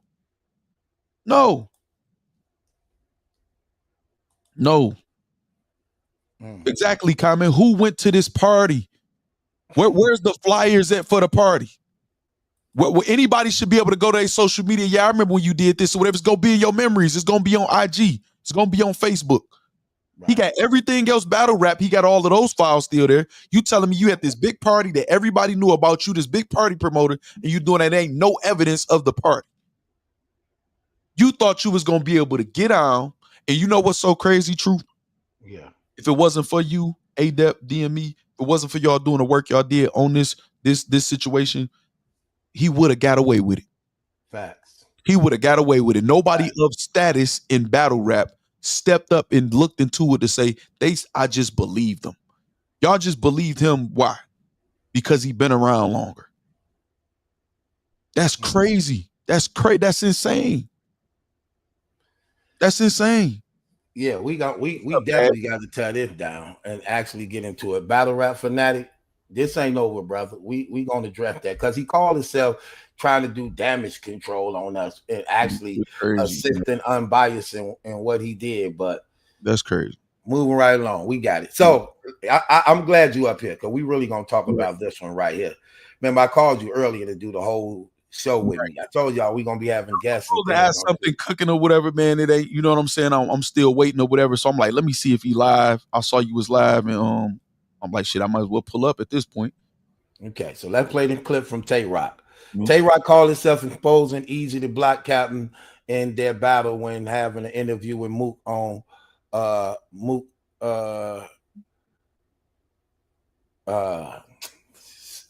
Talking about Mook supposedly when he was supposed to battle Easy. Yeah, but he gonna say something. I want you to hear the statement he make. Gotcha. Okay. Mm-hmm. I was trying to think of a Mook thing called the pull up. Let me see what it's called. Shouts out to Murder. It's called the pull up. Yeah, it's called pull up. Okay.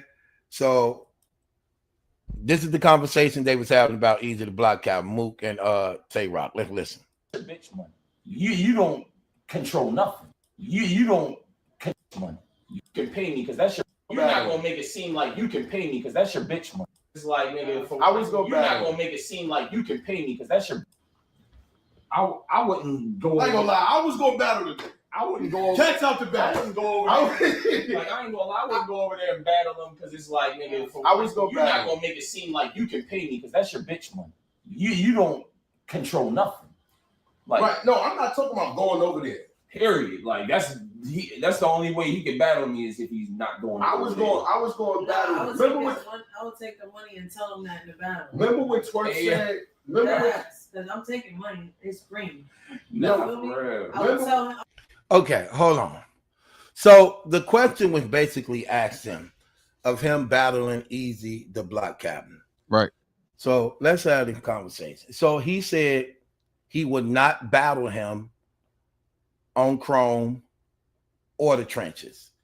He would do, basically he said he opened for it to be anywhere else other than that. And one of the reasons why he don't want Easy having a leverage and trying to say, like they say in battle, like I the one who paid you, I booked you. So he wouldn't not allow him to have that leverage on him to say something like that.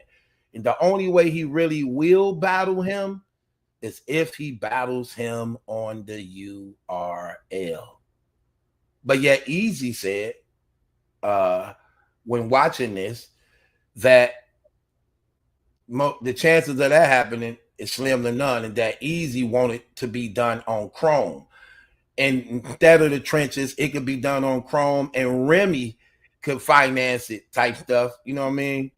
And that he had tried on that one league, what's it called, TBE or something like that? TBL. A league called TBL. He said he'd do it over there, but the chances of it happening on the URL most likely is not going to happen. And Rock, because he have this allegiance with the URL, he not giving it to the Chrome or the trenches. Do you think this battle will ever go down? And what do you think about what's being said on both parties? Well, the first thing, the reason why it probably happened on the URL because they not gonna want to agree to Easy's terms, giving them a YouTube drop, you know what I'm saying, or any other terms that he might want to negotiate or whatever. They at odds, so we know that. Also, Tay-Rock, after the Geechee Gotti battle, he on camera saying, I need to call Smack and Beasley. I'm that mad, like the battling, insinuating you need permission to get it set up. You know what I'm saying? The battle Easy. And then he said, well, I don't want to battle him. I don't want to get no money with him or nothing or whatever because he don't rock with him. And then he said, we need to sit down and have a talk. You know what I'm saying? Face to face before we battle. And then now he's saying, I don't want to battle you because you're going to try to say you paid me, but we all know that's your chick money. You know what I'm saying? All of these different reasons, when you got that many reasons, they turn from reasons to excuses. Also, if everybody know that that's his chick money, as you say, then him saying that he paid you won't matter to nobody. And what's the difference in that? If Remy paying you or he paying you or whatever, if he go to URL, you not paying him, Smack paying him. You know what I'm saying? So that it's all excuses. I do feel like the battle was gonna go down because at the end of the day, it's not a lot of battles for Rock. I don't know what Rock Pocket's looking like. I don't know what he got going on outside of battle rap, but he is on the internet a lot of the times, and you know, with the wrestling stuff and stuff like that. But I'm pretty sure his primary source of income is from battle rap, and that's his biggest payday that he have right now set up that he can do. So eventually, them bills and life is going to cause him to want to do the battle. Now, the only way I feel like it won't ever happen is if Surf come home and Easy and Surf ends up getting the battle. And then Rock try to battle him after that, because if I was Easy, I wouldn't even battle him. I would not battle him. If I battle Surf first and then you try to piggyback off that, I'm cool on you. You know what I'm saying? But if it before Surf comes home or whatever, I believe Rock is go figure out a way, because he's constantly saying it could happen with this, and him saying it can happen on another league. Some league gonna pick it up or some sponsor. This the part I don't like. I don't like the business mind of these battle rappers. And it's obvious Rock ain't that business minded at all. Him and Easy is definitely a grudge match battle. It ain't really them many in battle rap. It's right. One that the whole entire community want to see. Why won't you just do it with Easy, 50-50, split the proceeds? But they would rather for other people to benefit off of what they could do. Look, Rock already, his girl from Philly, so she get a lot of love, and Rock get a lot of love in Philly. And we know the trenches is fair. Let's just be honest. When they doing the battles on the trenches, the audience there is fair for anybody that's there. It's definitely a battle rap atmosphere there. And you was there in person, so you actually could give even more input on it. But what I'm seeing when I'm watching it online, they show love to everybody that's there as long as you fighting, you doing your thing. Even when people ain't even really messing up, they still be respectable to the point they be like, even when Swamp, see how Swamp messed up in that third round, nobody booed him, heckled him. They like, look, get it together, you know, and they were patient with him. And he brought it all the way back. And they said something with him. Huh? They said some of the bars with him when he brought it back, like to try to get him back on. Right. So this is the point I'm getting. If Rock, again, we don't know what his pocket's like, but let's just be realistic to some degree. He do make his money off battle rap.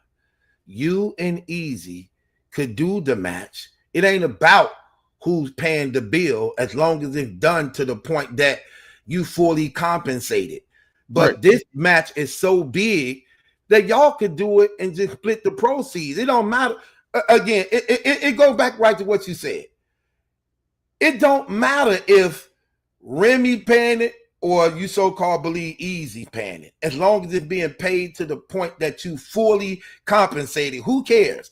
You've been in battle rap so long, whatever he say, it ain't the worst thing you ever heard against you, brother, okay? And you still walk away fully compensated. But the thing about it, this battle was so big, y'all can split the proceeds down the middle. Like he said, Easy said that before to him, like, why don't we just do it together? Split the proceeds down the middle. But they would rather for a third party to eat off of it. Well, he would, because Easy said, let's do it. He would rather a third party eat off of it rather than him capitalizing off of it and just split the proceeds down the middle. I don't get that, bro. I don't think he would rather do that. I think he's in a position where he don't feel like he got a choice but to accept that. Like, so again, after the Geechee battle, he said, I got to call Smack and Beasley. I'm that mad to get permission. Also, I want to ask you, if you was a betting man and had to bet, do you think that Rock has ever went to Smack and or Beasley and said, hey man, I need some little bread up front, you know, for some bills, some stuff happened or whatever, I'm trying to do this? Or right. So when all the we hear about all the rumors of the favors, you know, URL and them do or whatever, and you know, this family, this my brother and all that, you know, all of that stuff like that over there. So they are so-called family over there. So it's the loyalty from that over anything else. That's how they, you know, control them. And we know that's the case. So at the end of the day, I don't think Rock would prefer it. I think Rock would love to, hell yeah, let's split this money. And I want to ask you a question, True. When Mook and Rock was into it, when Miss Hustle and Rock was into it, it was a whole bunch of accusations that was very damaging about him, the Chinese situation, all of that stuff or whatever. They had legitimate, you know, quote unquote beef as far as like battle rap beef or whatever. When Tay Rock and Easy got into it, Tay Rock he publicly declared that he was on URL side. What is Tay Rock and Easy into it about? I'm asking you that question. In the chat. Nothing, because Easy did put in a resignation, and I think he did it respectfully when he left. He didn't say nothing bad. I think I don't know. Actually, I really don't know. Nothing has happened between them worse. Nothing has happened between them worse than anything else that Rock done been into it with. You remember when Mook after the battle said, "I'm gonna shake your hand," because he was saying, "I'm not even gonna shake your hand." That's how bad we don't. And he was, "I don't like Mook. I don't like." He was able to get money. Right. Nothing happened between him and Rock other than Easy separation. And it was a real physical altercation. Let's just be real. Right. So nothing was done. So the literal reason why it's not happening right now is because URL don't want it to happen. When they give him the green light to say it happened, you can do it, don't do it. That's it. That's all this it boils down to. You think Rock don't want that bread? He wants it. And I don't see as a man how Rock is not okay. Here's the thing. You know, Factz, I always been on record on this. Right. For me, but I know Rock probably not a believer in God. For me, my first priority is God. My second is my family. Right. I don't see how Rock is not seeing this. Like, if you have to go to another man to provide for, look, you already done spent your whole career. You didn't, let's be honest, Factz. He didn't gave the URL all he can give them. Right. He battled Hollow already. He battled Mook already. He battled Loaded Lux already. He battled Hitman already. He battled Clips already. Tay Rock? Huh? Talking about Tay Rock? Yeah. But he ain't battle Lux. Yes, he did. No, he said he won't battle Lux. Remember they had the 2-on-2, him and Chats against Hollow and Oh, Lux. you talking about the 2-on-2. Okay, all right. You see, so that can still be considered because he was still going at him. You get what I mean? I got you. You know what I'm saying? He was in there with him. So you didn't I see what you're saying. You didn't look, you didn't gave URL all you can give them as far. There's nothing else there really for you. Okay. So I don't see how you don't see that your job was done there. There is nothing. That's why there's nothing else there. Like you said, he ain't really got too many battles left. There's nothing that you did twerk, you did T-top, there's nothing else for you to do. Everything done there. Now, here's the thing. How you don't see, and you know in the beginning of their career, they take losses. Okay. Right. We know that. We know it's sort of like it reminds me of the Michael Jordan. You know, I'm finna go Jordan do his whole career. Not he the best basketball player, but really only cashed out his last 3 years. Right. That's when he really got his respectable pay his last 3 years. Yeah, from the NBA, because and he got his endorsements, which Rock should have looked into too, or whatever, something like that. But from the actual NBA, yes, which will coincide with URL. I'm following. Right. So he basically spent it. So it's an interview where Rock says, I think it was right after his Rum Nitty battle, when they was asking him about his pay. He says, I already said I would not charge Smack no more than $9,000 a battle. I was just saying to myself, like, what? Dude actually said that? And it's crazy because when you remember that one when Hitman Holler said how much he got paid, and then Rock got mad at that. Remember, he went live. He not live, but he put up that post basically saying, I'm done. I'm like, yeah, exactly. Yeah, I'm done. Okay, now here's the thing. So you know your whole career, for the most part, you may have been shortchanged. Sort of like a record deal. You come in the game, you might be the fireest rapper in the world, fireest singer in the world, but you know that first record deal, you're going to be shortchanged, okay? Right. You got to get to know the business, to network with people, to get around, to know your next go around, you more smarter how the business go. So you know you didn't took your wax already, your hits already. Yeah, the first deal is you're gonna get unbiased. You know what I'm saying? For sure. Yeah, you're gonna get raped. So in that, so you already know you've been shortchanged throughout your career. You at the end of your career where there's nothing really left. And you know battle rap is not growing, bro, to the point where you got this new wave coming in where it can continue to build. It's not. So with that being said, bro, these battles like Easy, these major battles that literally can capitalize financially for you, as a man, your responsibility to be now focusing 100% on your family. URL should not be in a position to hold nothing against you when you didn't sacrifice your whole career for them, and you steady no longer have these opportunities that's being available like this. Like I don't get that, bro. Like I would as a man myself, I get it that we cool and all this, you did so much for me, but at the end of the rope, I did what I could do for you. Now I have to do this for myself. That's just my no, I'm about to tell you, you kind of answered your question. It's the same thing when we was talking about why people not exposing unbiased, why they and Shay, you absolutely right. He should be able to do what he want. You and Kimmy Sue. So remember when I just asked you, what do they? So first of all, I'm gonna ask you this: what's the two things you say you're gonna put first? You said two things. I put God and family first. Okay, now remember that. Now we're about the unbiased stuff or whatever. I asked you, what do they worship? They worship views, popularity, stuff like that. That's it. They God. You know what I'm saying? To these rappers and artists and battle rappers, stuff like that, is the fame. They worship the fame, the attention. They want to be seen, the validation of other men. They family, just like how you used in the industry or whatever, and you see the people that get, quote unquote, raped in the industry, they contract or whatever. They family. We've been seeing Tay Rock since he's been 14 battle rapping. His family is smacking him in his mind. when you look at Lil Wayne and BG and all of them with the baby, Baby and all of them, that was his daddy, stunting like my daddy or whatever. They tricked into believing this is their family. So they mind God, whether it's these fake chains or real chains or popularity or views. Mook said when he battled Rock, he had an enterprise scheme that was so fire that nobody really highlighted. He said they tricking you to thinking that being in the ride is the prize. Just you being on with us is the prize. Right. So he worshiping that validation, that attention, them haymakers and them crowds saying, why you think this is me? Even when he battled Mook, you heard the little bit of reaction out there, that peak when you start trying to pull that steel in the battle because he need that. So that's what he worshiping as his God, and his family is smacking him in his mind. That's what's been told to him. That's Uncle Smack, Uncle Smack, Uncle Smack. Right. So in his mind, he is holding down his God, what they worship in family. They've been tricked to believe that. Just like the Hot Boys. You know what I'm saying? But you have somebody like, whether it's an Easy, you can compare that to like Juvenile, like, no, this ain't right, I'm gone. And then guess what everybody did? Turned on him like he betrayed the family.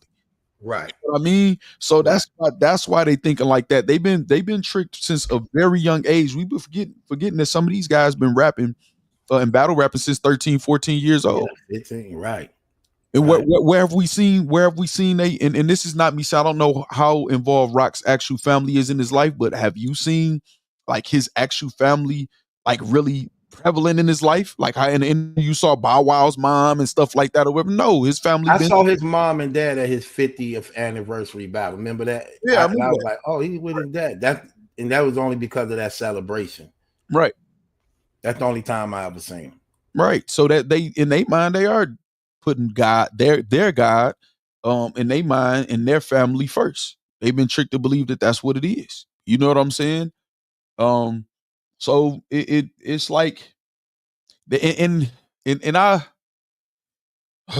know these guys be grown, but like I said, some of these guys been rapping since even when you're talking about the Ice Cubes and LLs and all them, some of them started at 13, 14 years old and had to learn their lessons through the industry, like you pointed out, Truth. But in battle rap, it's not like, you can learn the game in the industry. There's so many people that'll teach you because it's so vast. It's all over the world. In battle rap, who do you run to say, well, give me the game? You know what I'm saying? Give me the game. And it was, KLTD gave another option, but they wasn't going to give you the game. ARP tried to get a game. Some people, got to see the metrics and the numbers and the real numbers. But guess what they did? We going to work ARP. As soon as we back on, I'll run the smack when they call back. I'm going back home. It's like they cheated, you know what I'm saying? And then went back home. So they've been brainwashed, man, for a long time. That just is what it is. You know what I'm saying? So do you believe the battle maybe go down? As long as the Surfing Easy battle don't happen, the Tay Rock battle will happen. At some point, Tay Rock is going to need the battle, and URL is not going to be willing to compensate him to not take the battle. You know what I'm saying? Yeah, I believe reality set in to some point where he have no choice. Like I need to do it. Yeah, because New Jersey twerk. It's a big battle. You know what I'm saying? Rock, man, look, I don't know what Rock mind at. Rock and Easy is a big battle that can capitalize financially big for them. Literally. Right. I don't see how he not seeing this. I would look, if I'm in a position where I could make that happen and we could actually break bread down the middle like that, like Easy was offering him, I don't see how he's not seeing that. It ain't even about pride. He see it, Truth. He do see it. It's just like, it's literally like, I'm not trying to say this to make it like to be super disrespectful. I'm just giving an analogy. If your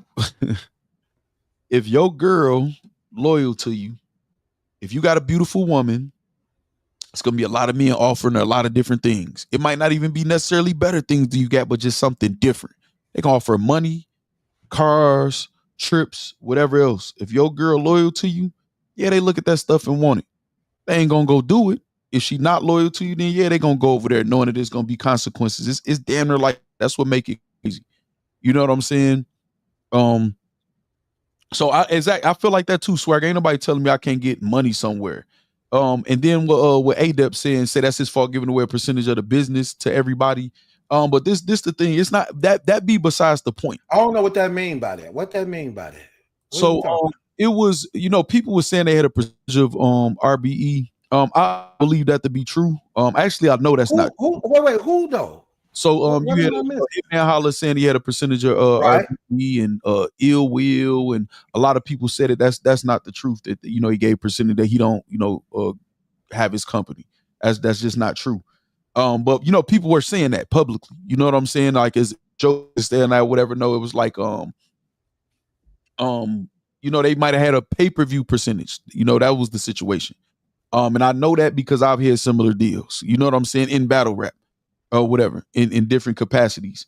So if I pay you, let's just say you used to getting 40,000, and I say, well, I'm gonna pay you 25,000. You missing 15,000.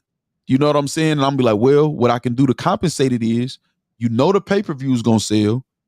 So I'll give you 20% or 30% of the pay-per-view, and my 5 pay-per-view, at least this. So at the very least, you'll get this, which will boost you over to at least 48,000 or better, which is more than you already get paid. So I guarantee you that, and then we'll go from there. You're gonna be like, hell yeah. You know what I'm saying? So it's a situation like that. And then you say URL took down RBE after the lawsuit, St. Sales. That's not true either. You know what I'm saying? I know that to be a 100% fact. That's not true either. Okay, so you don't believe it goes down? Or yes, I believe. No, it is going to go down, man. Nobody is going to keep turning that down, and you need it. And I don't. So when I say I know Rock need it, should I need it? You know what I'm saying? We all need it in this economy. We all need, if we need an extra 5,000, 10,000. Also, we know Rockton battled a guy named Mr. Man. You know what I'm saying? Rockton battled at leagues in Michigan, small leagues, so I know ain't paid him, a crazy amount of money. He didn't battle if OG Baz from Bar You to Death can book Tay Rock, then he's able to do it. You know what I mean? Like it's Stanley Augustin say, y'all got to understand Tay battling Easy is doing him a favor. Easy needs to battle, Tay Rock don't. And you don't know Tay Rock's business with URL. He is Smack's gunner for a reason. Y'all kind of bugging. Well, I didn't say I was business. I would never claim that I even when I responded to ADEP and St. Sales, I wouldn't just they wrong. I don't know for sure what I'm talking about. I would never do that. Because if it was just my opinion and their opinion in this, it weighs the same. You know what I'm saying? I don't know Tay Rock business. So that I never said that at all. What I'm saying is, in regards to who you feel is doing a favor, that's a whole nother debate that I don't care nothing about. It doesn't matter if okay, I'm doing you the favor. So what? You know what I'm saying? So what? Y'all both getting money. Facts. I know Easy out maybe you meant to say, I know Easy put money in your pocket, but you can't talk like that. You sound one-sided. Talk like what? I'm not saying nothing is one-sided. I literally said everybody needs the money, including myself. I'm sure Easy wants the money. That's why he's willing to put a certain way. I don't engage in the who needs to battle more or whatever. I'm not even saying anything that you're saying. So it's nothing that's the narratives that y'all paint because y'all to see me, have a rapport with Easy. You just literally painted a narrative out of nowhere. You know what I'm saying? It's nothing. I'm saying nothing in nobody's favor at all. Like absolutely nothing in nobody's favor. I believe both of them could use the money. I could use the damn money. One of y'all want to send me $100? My Cash App is Factz Nation 101. You know what I'm saying? And even you saying Easy been chasing Rock for the longest. Literally, Tay Rock after the Geechee Gotti battle said, "I want to battle. I want to smoke him bad. Right. I need to call Smack and Beasley to holler at Rim. I'm that mad." That was his words. So I don't even know what you're talking about, Stanley. Now, you know what I'm saying? Right. That's not what it is. Okay. So I believe it will happen for sure. You know what I'm saying? It will happen 100% for sure. I can't say 100, but that need is going to weigh them excuses.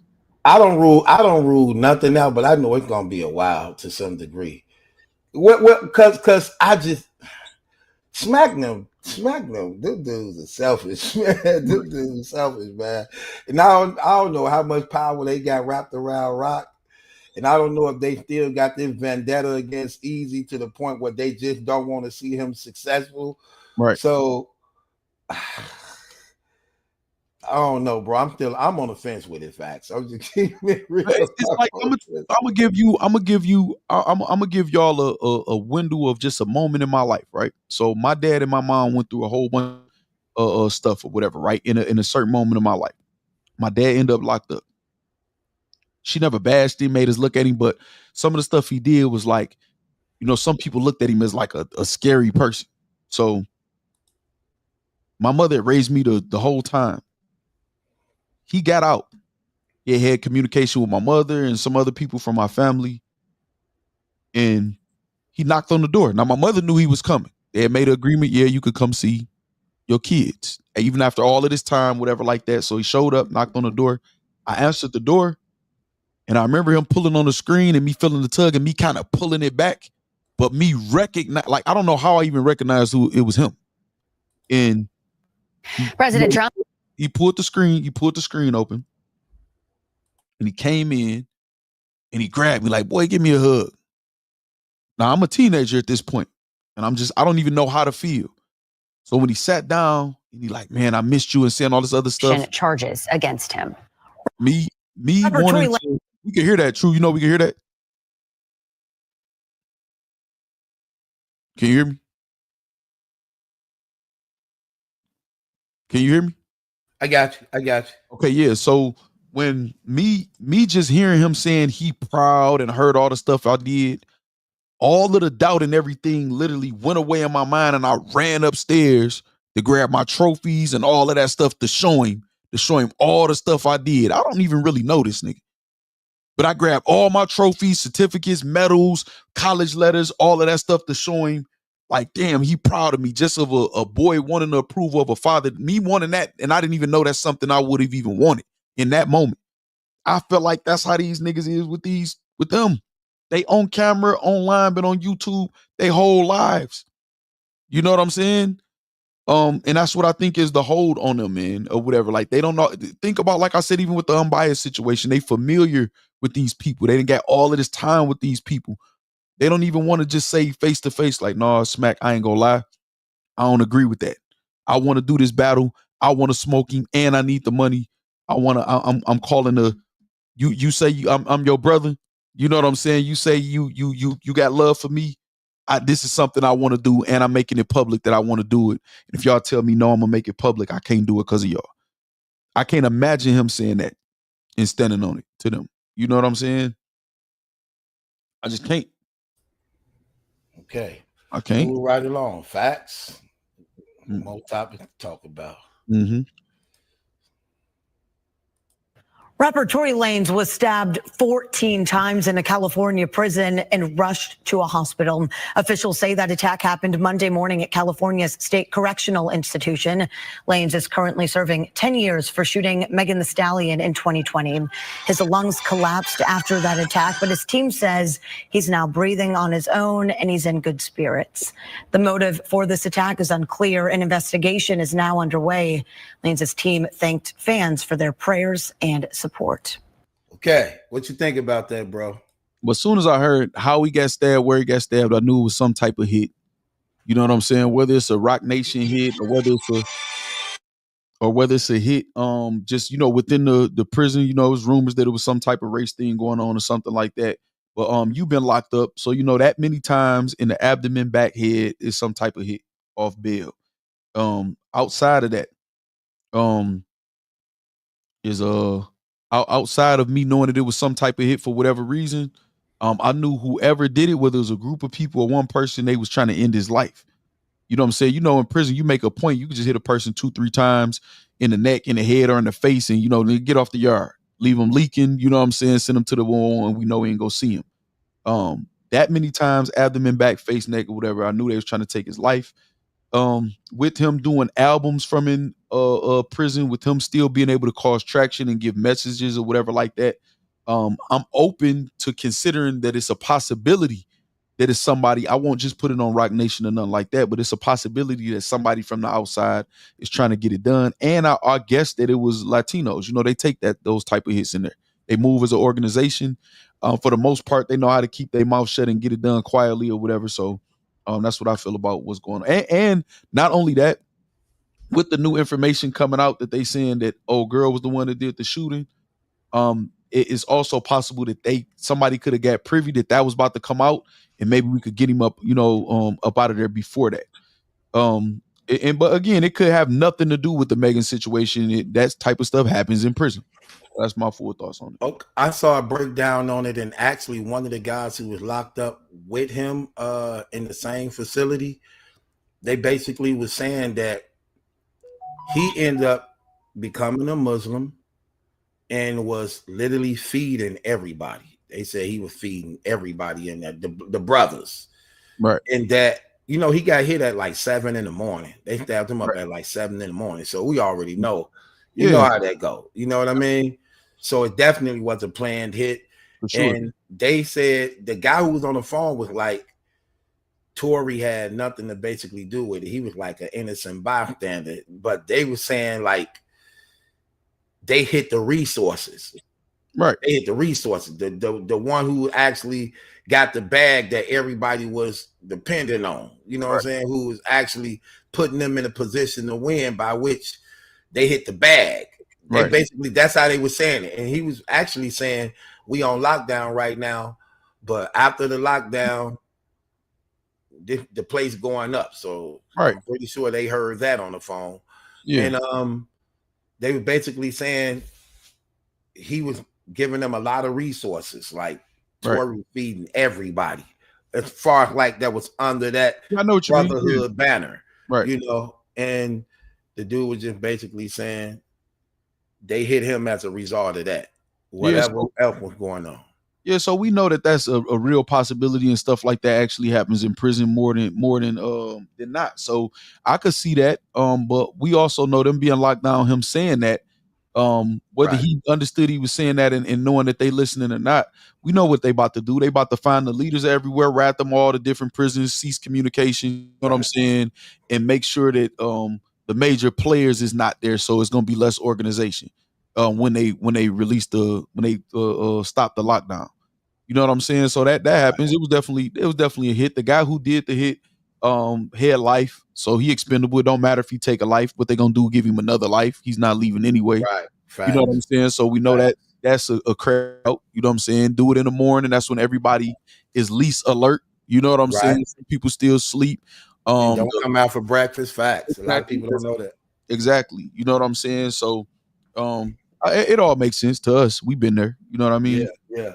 Soon they said what time he was hit. I knew right out the gate. I was like, I already know what it is. Yeah. Oh yeah. And then, like you say, they hit him. They stabbed him 14 times. Yeah, stomach, abdomen, neck, face. He was trying to take his life. Right. Definitely trying to take his life. Yeah. And he's not even that tall. Tory like what, 5 feet tall? Yeah, he's short as like 5'2". He's short.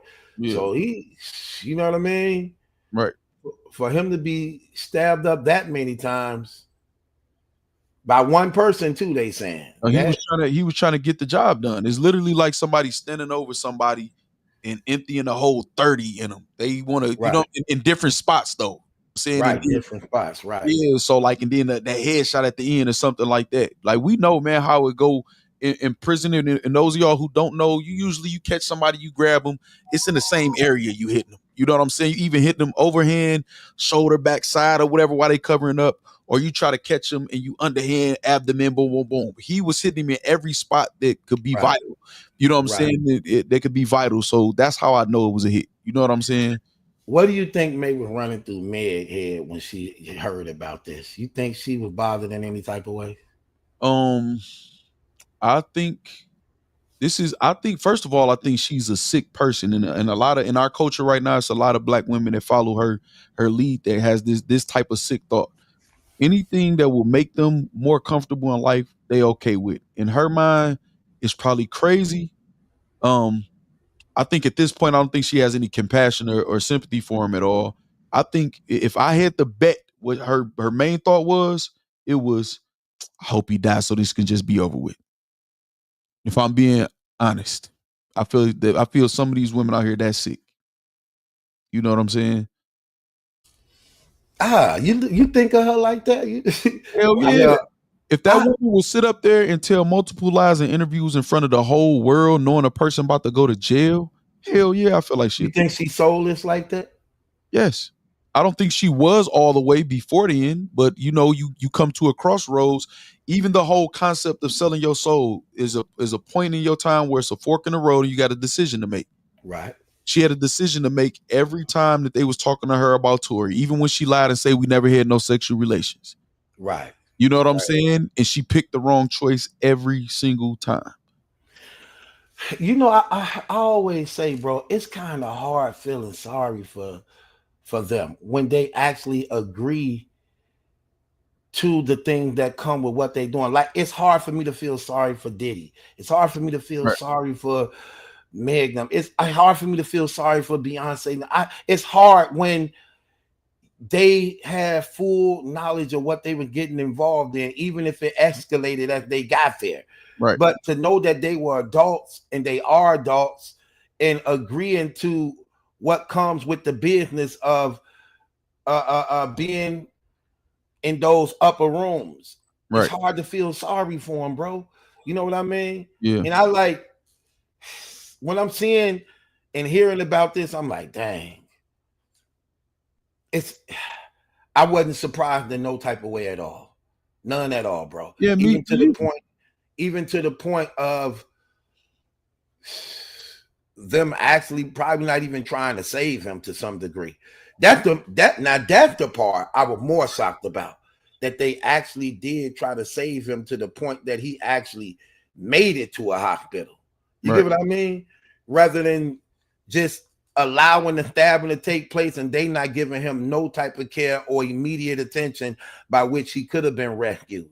Well, you got to think he'll start for them too. That makes they prison. You know how them COs is. Him being alive and being in that facility. They, you know what I'm saying? They get the inside information. They get to see what's going on. One of them go, you know what I mean? Right. And plus they want to be in favor to some degree. If he taking care of the inmates 9 out of 10, it rubs off on the officers. Fact. And it falls on the prison. Y'all allowed this to happen in time. You know what I'm saying? For this, like, what type of facility are y'all running? See, that's another thing.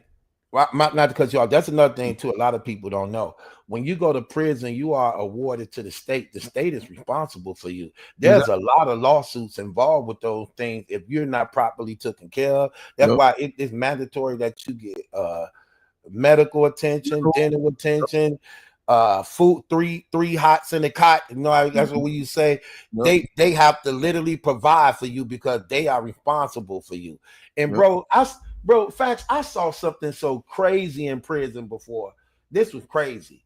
I saw a guy have his family call the police on the prison for the officers confiscating his radio. And the officers came up to the prison and had the prisons return him back his property because it was called theft. And what's crazy, this dude was so cold, he was actually a lawyer that was locked up, and he was a Christian guy named Pete. I was like, man, is that true? You did that? He like, yes, I did do that. I had my family call them, and they came up here. He like, look, just because we inmates don't mean we don't have rights. You have a right. I bought that with my own money. They took it from me. That's theft. I was like, they have every prison have a set of policies. I was like that, Truth. If you got, you know how if you got a presence out there that's gonna move something, they know most people don't have that presence out there that's gonna follow through. You know what I'm saying? That's gonna drive all the way if you 3 hours away, or you know what I'm saying, or call the authorities or do something for you. They're gonna just kind of tell you deal with it. So yeah, no, he was right. The thing is, what we missing in the black culture is unity with each other. Facts. I was saying that earlier. So like it was times where, you know, I tried to do something like that. They threw me in a hole, and it should be you. Well, I don't know where it's like how it is in other states, but they took away our ability to write each other. You used to write each other from prison to prison, letters, you know what I'm saying, and stuff like that. They took that away from us. But it used to be everybody about to get together. You know what I'm saying? My mans and them got my people, and they'll write them and let them know, or call them and let you know, somebody that know me, let them know what just happened to me. You know what I'm saying? These days, you know, they can give guys a couple honey buns or something, or some, Right. you know what I'm saying? Let them use the microwave after hours or keep the power on, man. You know what I'm saying? Tonight, and they'll sell their soul for that. Right. You know what I mean? You That's know, true. so That's true. We saw a lot of that happening. Like try to unify, stand together. They Yep. pick out a couple people, know to bargain with them, throw them, son. You break up the whole unity. You break the chain. Definitely saw that. Exactly. Listen, bro, doing 10 years. 10 years for shooting her in the foot. You think the time mostly came from him going to trial and being found convicted of that? Yeah, rather that than taking the plea. Yeah, that coupled with the high profile of the case. Because if Right. it happened with me in the case I ended up doing that time for. You know, we was in the newspaper, all of that stuff or whatever. Just it being high profile, they're gonna add that extra little time. So if it's gonna happen to me or you know what I'm saying? Of course, don't do it for a celebrity high up. And two, even like my judge told me, like, you know, appeal it. They're gonna give you more time. Most of the time, people gonna be able to appeal and get a little less time, but they're gonna make an example out of you. You know what I mean? So, Right. how much time Tory Lane's done already out the 10? Hey, I don't know. That's why we got this. When was Tory Lane sentenced to 10 years in prison?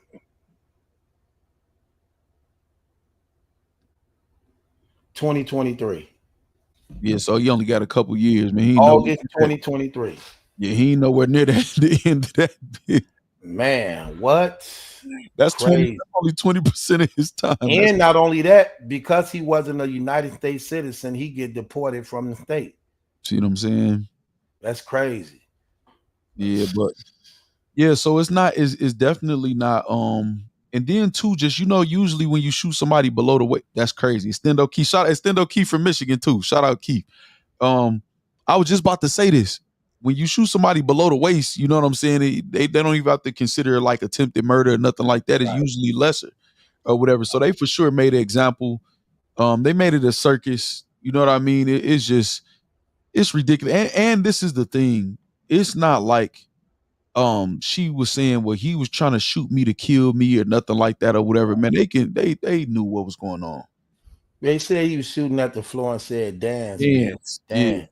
And they basically said that a bullet ricocheted from the ground because fragment from the bullet hit her feet. Right. You know, but bro, I saw this right when it first happened and what was going on, and she covered from him in the beginning. I think he was provoking her too much, and I saw it coming. Like he started releasing songs coming at her type stuff, and you know, I was like, why are you doing that? And then she finally got mad. She like, okay, you want to go there? I'm gonna tell it. Remember she said that? I'm gonna tell it. You shot me, nigga, you shot me. That's what really happened. I ain't covering for you no more. Know what I mean? I'm like, bro, why would he do that? Why you just didn't play it safe? Why you know what I mean? Right. Like, well, I'm gonna tell you why, because, and this is just my opinion as far as when I say the truth gives you confidence. And some people, you know, you still gonna have a fool that got the truth. You know what I'm saying? With the truth comes responsibility. I feel like he knew he had the truth on his side and they was already kind of beefing. So I'm gonna antagonize you, which was a foolish move. You know what I'm saying? I already know you from the city, man. You from Detroit, man. You talking about Detroit to be exact, Keith. But I feel like he had the truth and feel like I got the ups, and well, what you gonna do about it? You know what I'm saying? I'm using the truth, not feeling like how you felt. Like, dang, Factz, you think she that? You know what I'm saying? Evil? Hell yeah. He learned the hard way. That embarrassment and stuff, man. People, man, these women these days, man, that embarrassment or that if you winning on social media, or it's so much envy and jealous. Your own woman to be envious and jealous of you. You know what I'm saying? And to turn on you and do some weird, crazy stuff to you or whatever, man. And he just was a fool with the truth, I feel like. So he said, we mentioned that at the very beginning. We mentioned that. We mentioned that, saying that somebody could have even got wind, even him getting hit could have been the result of somebody getting wind that some new evidence about like what the bodyguard said was coming Why out. would the bodyguard now speak after he get 10 years? Why you didn't say nothing in the beginning? It could be, people could have got paid off. People could have been afraid. It's all type of reasons, man. And then that's another thing. Why would Tory Lane not take the stand for? See, my only thing is I don't be believing that trash. Let me tell you why. If you know you innocent doing that, why you just sitting there letting them lie on you? You ain't gonna even take the stand for yourself if you know you didn't do it. You don't even necessarily have to say Kelsey did it, but you could defend yourself to know that you didn't do it. Because when you doing the trial and why go to trial if you're not gonna take the stand? You just expect to just sit there hoping that your baby face gonna prove your innocence or you can catch somebody up in the lie. No. But you got to think, Truth. It'd be so many. It go right back to the unbiased sheet. You don't know what people got on who. Like it could be, well, I ain't gonna say this, or I'm gonna just go with this story because if I say this, then they gonna say this. Well, I'm about to tell it all that it was this, and it could be. It's highly weird, man. You know what I'm saying? You know how Hollywood is, man. Everybody got weird stuff. It could have been anything. You know what I'm saying? That he was trying to protect. Like I said, just like the unbiased thing, why y'all afraid to speak on it? It's something. You know how that go. Right. Because at the end of the day, it's not like they had no hardcore evidence and it was something he was afraid of being able to be disproved in court. It's a reason. You know what I'm saying? Keith said a bodyguard did talk, they dismissed it. Now I was gonna say something like that. I just wasn't sure, but I remember people saying that the bodyguard was supposedly gonna speak up or spoke up, but they was trying to say it wasn't admissible because something, I don't know. You know what I'm saying?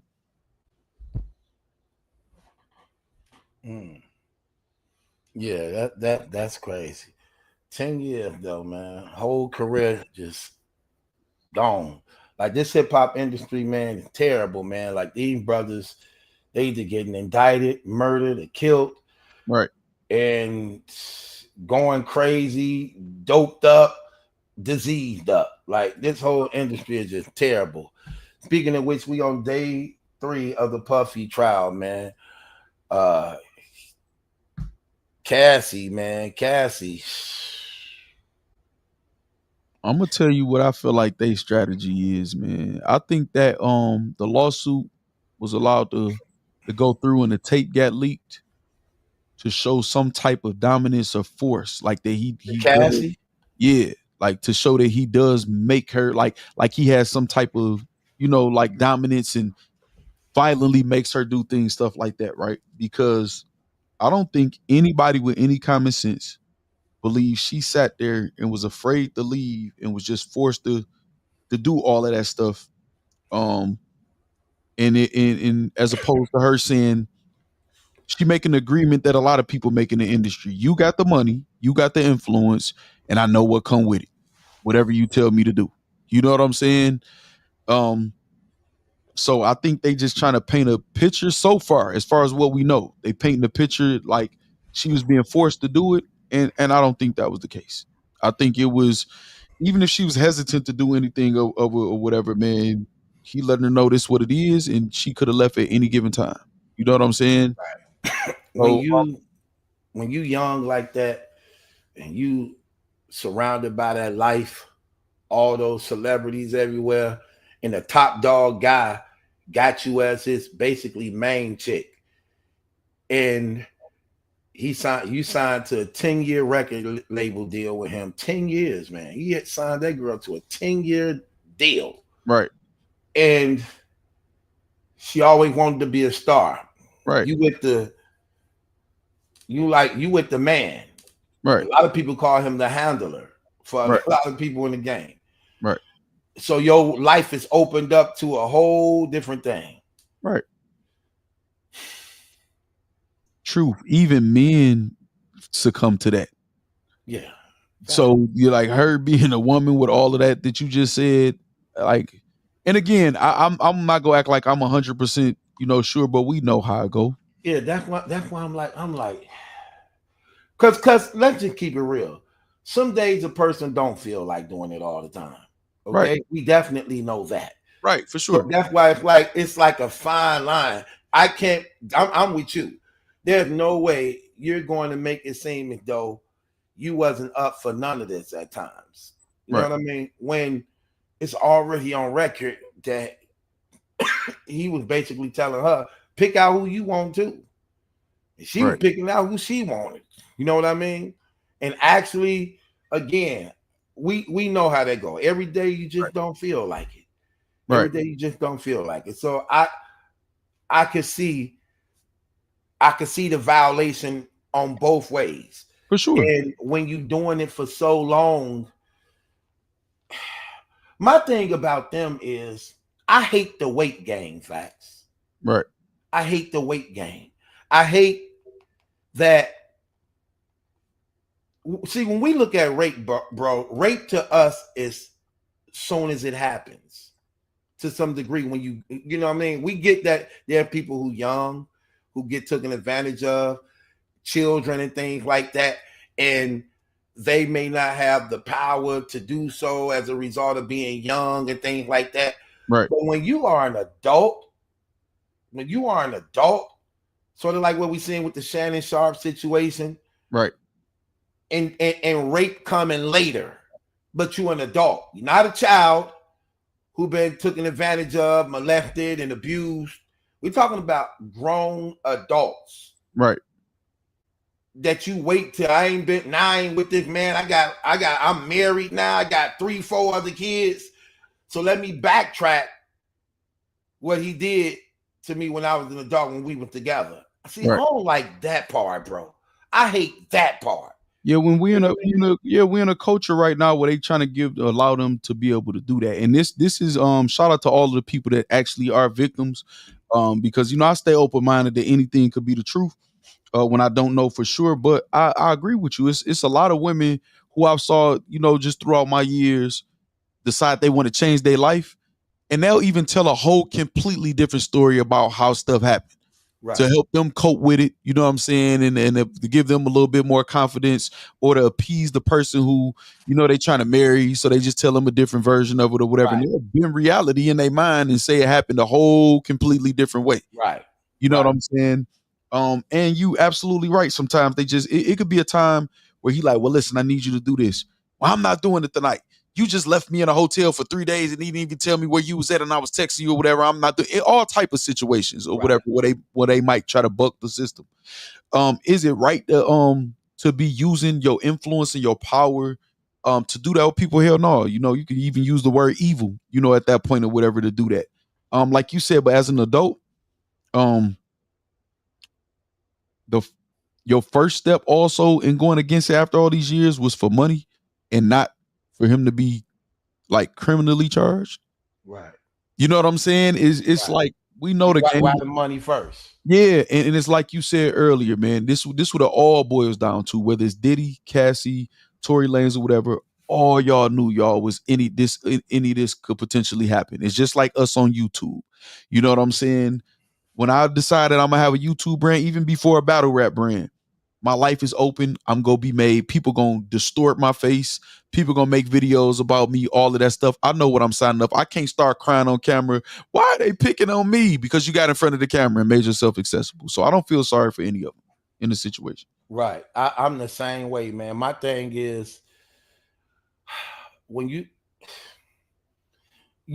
have to nip things in the bud when you just not for that. You have to draw the line immediately when it happened. Like when I'm dealing with women and I'm dealing with guys, I nip things in the bud. You're not finna play no games with me. I set that out the gate. Right. Like, cause I remember when we was coming up, the guys used to joke with each other and things like that. And to some degree, when I was immature, I used to joke with them too. We used to be like, B, we call each other as guys. We used to call each other B words and things like that. Right. Then when I got matured, like you understand, I'm like, hold on, bro. I know that's what we used to do when we was younger, but don't do that. Don't do that. You get what I mean? Mm-hmm. I ain't a kid no more. I'm more mature. So, and it's crazy because I still got guys of mine that still call each other those names, but they don't call it to me because I draw the line. You get what I mean? Right. And that's the thing. Like Here's look.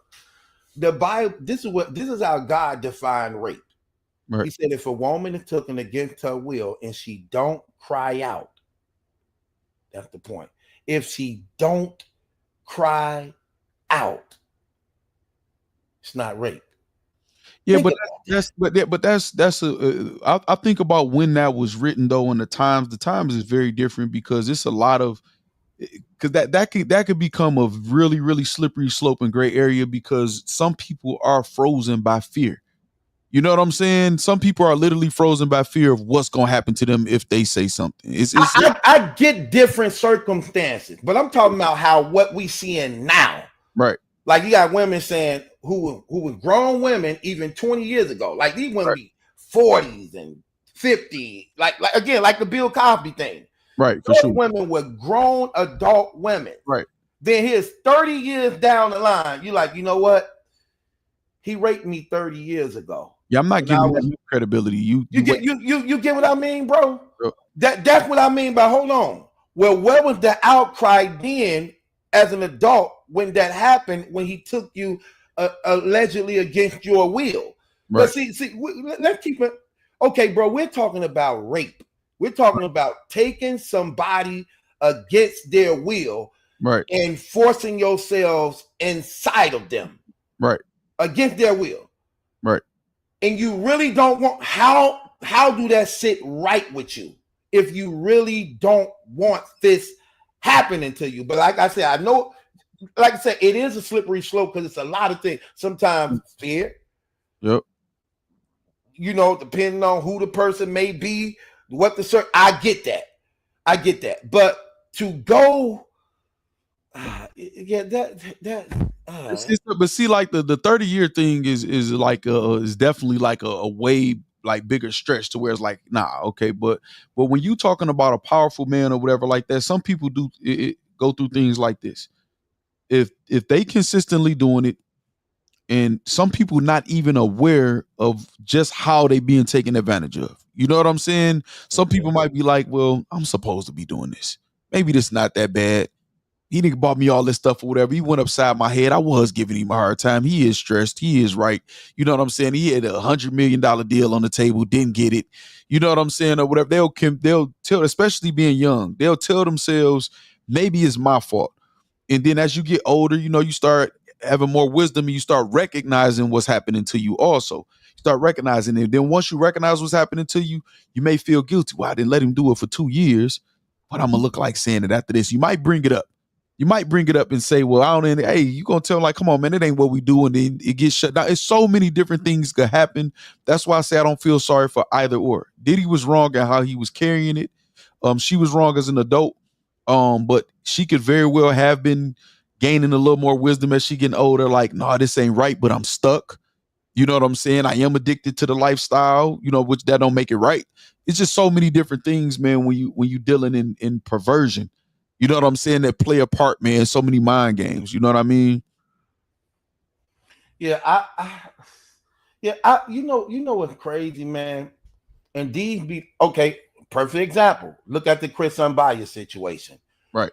Those women immediately, after the rape, immediately called the cops, went to the hospital, gave descriptions of him. They immediately jumped on it. Like they didn't wait a day. They didn't wait 2 days. They didn't wait 3 days.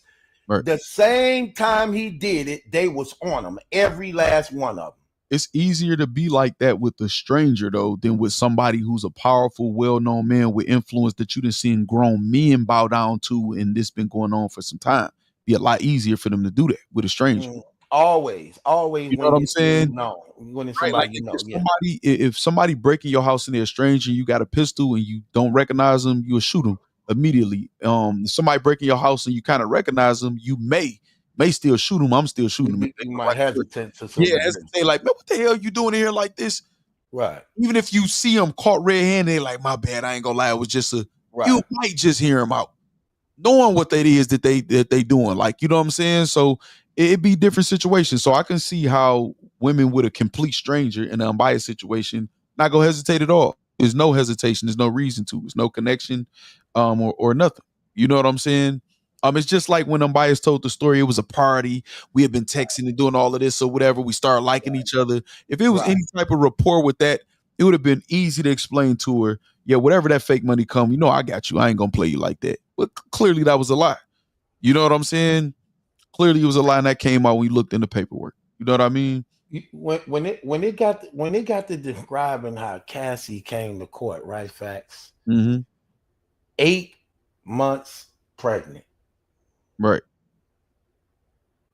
I was saying to myself, like, he done. Say he done. Yeah. 8 months pregnant. You take the stand and you going through all the things they saying. They showing the footage, showing you getting beat. I'm like, that's crazy. Yeah, it's man, they setting him up, man. Like they gonna make it as worse as possible. But people could also look at it like this, like if all of this stuff happening to you and it's as traumatic as you say, how you even in a mind frame to raise a child? Did you go get mental help? I ain't gonna lie, if I was a lawyer, I'd be asking all these things. Did you go get mental help? Because if you went through all of this against your will, are you equipped to be a parent? How you even able to lay down and have sex with a man again after going all of, what I'm saying? It would be. That's why I say I think the whole situation, man, reeks of just bad decisions. It's like psychotic when you look at all the details. Like they said, baby oil, bloods, 4 days freak off with all type of dudes. That's normal. Trolling. And I'm talking about, you know what I mean? No, that's normal. Like, we say that because it's the internet and they make shit, they present it to us shocking. Even when they said the baby oil, first thing I thought was, did he throw crazy parties? I'm pretty sure. I was talking to somebody earlier and they was talking about, man, they say he was having baby oil and blow up pools. I'm like, you ain't never saw that? Like that's you. I saw that. I saw that at parties. Kind of dangerous though. Baby oil pool, like you slip. Yeah, I never saw women in bikinis in pools full of like lube and baby oil and stuff like that. It's like that's literally normal. I saw that a million times. Frat parties, all of that stuff like that. And those of y'all who watching, I'm gonna tell y'all this: baby oil is toxic. Use coconut oil, even vegetable oil or whatever like that. Baby oil should not be used for sex. Get you some lubricant. Stuff like that. That stuff toxic. Y'all girl gonna be having yeast infections. You're gonna be catching all type of disease, man. I was gonna ask this. No, I was gonna, you know what's crazy when you start saying the Bible, I was gonna ask this because according to the religion, you should be able to get it whenever you want to. I don't believe in that. I believe that you should be able to get it want to, but if she says no, I believe you should honor that. I wouldn't take it. I wouldn't even be turned off. I'm turned off if a female even playing. Stop. Oh, I'm good. I don't even want it. Don't even play with me like that. You know what I'm saying? You got to be fully into like you want it just as much or more than me. So you ever been in a woman and she tell you to stop while you was inside of her? No, I ain't never experienced. I heard about that. I ain't never experienced that. I experienced that before. Yeah, and I stopped too, cause that I'm like you. That throw me off too. Yeah. Like if I go to I like you could be spooning with your girl, she got an attitude problem, you know what I mean? But women be, you know what they do, they be mad at you, so they take the shower, come in looking, sexy, get in the bed, put the booty all on you. You like right. Then you try to get some, no, gone. Right. Like, really, you gonna do like that? Yeah, and like, all right, man, whatever. All right, you get what I mean? Right. Yeah, I didn't been there, done that. But that's like a routine. I understand that, and there's times where you're gonna be like, man, stop playing, and they gonna get right into it and start moving with you, and all that, whatever. That's a whole different thing. Okay, I'm gonna try to answer this question because you still ain't answered the question though. To some degree, you did, yeah, to some degree. But the way her question is worded, I'm being realistic. It says, "What are your views on a wife who isn't in the mood to have sex and says, I don't want to do this tonight?"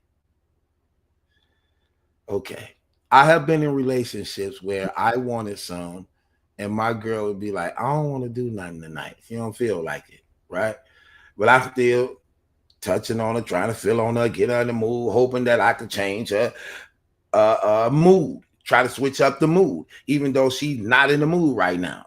You know what I'm saying? So, But when she said, then her husband's open her legs. See, things like, see, what do you mean? Because she don't want it. Is she allowing him to open leg, or is she closing them and he forcing the legs open? See what I mean, bro? It's like all she has to do is say no, stop. Those two words, if he continues after that, then it's for sure rape. Right. You get what I mean? Right. But the way the question is said, then her husband's open. Now, if a woman don't want her legs open, you know.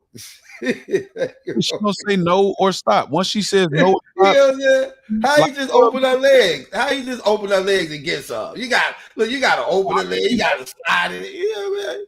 Man, I could see that, man. A lot of women and gay guys little pity, you know what I'm saying? Pity some and just lay there and act like they, you know what I'm saying? I done heard the stories they done told me.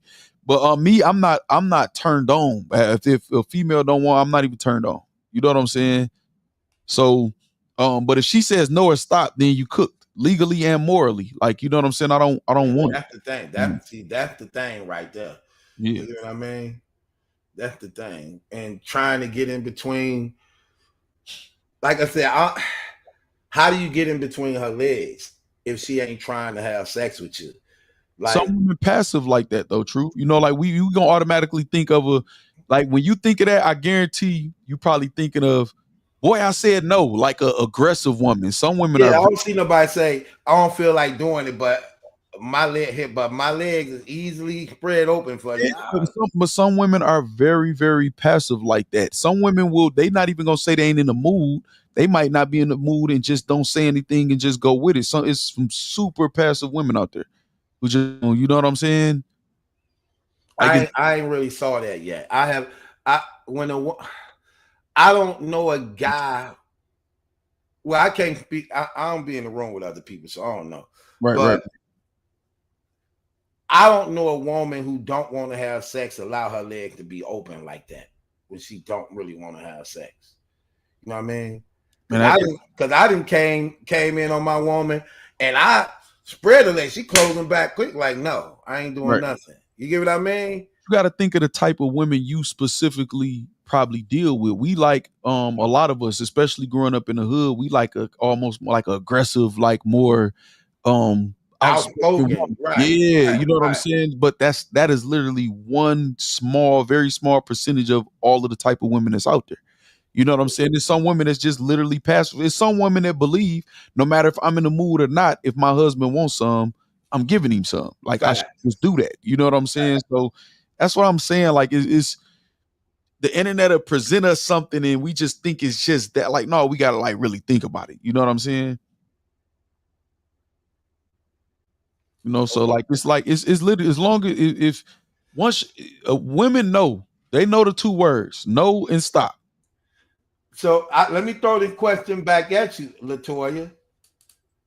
If you told your husband you're not in the mood, he spreads your legs open and gets some, do you believe he raped you?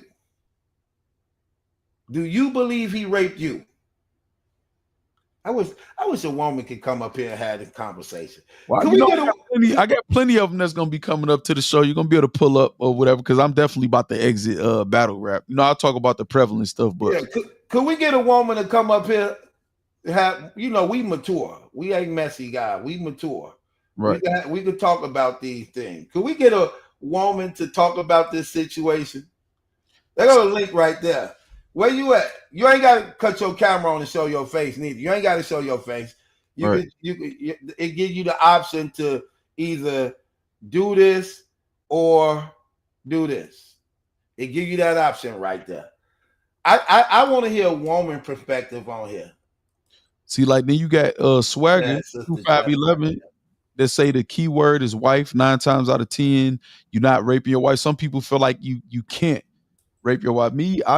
I would never have to worry about that because I'm not turned on by a woman who even playing like she don't want me. You know what I'm saying?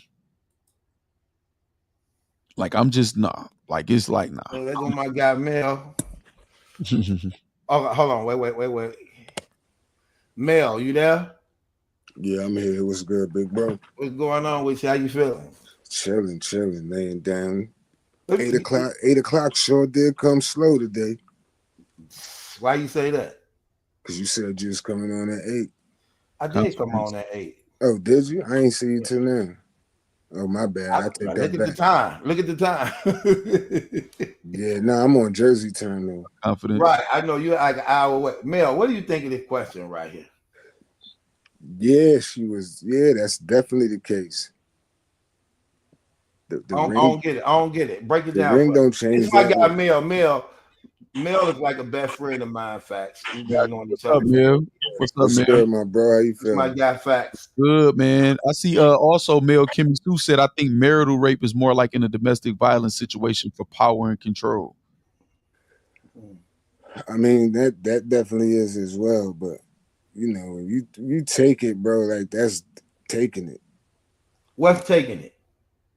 She say no, and then you gotta open her legs. Look at this question though. This question don't really say no. This question say I don't want to do this tonight. Is that really no? If you gotta open them, bro, then that means like some type of resistance going on. Is that a resistance though? When she say then her husband just opens her legs and gets some? It sound like resistance. Hey, Almighty Half Breed say if your wife say she not in the mood, she has sex with someone else.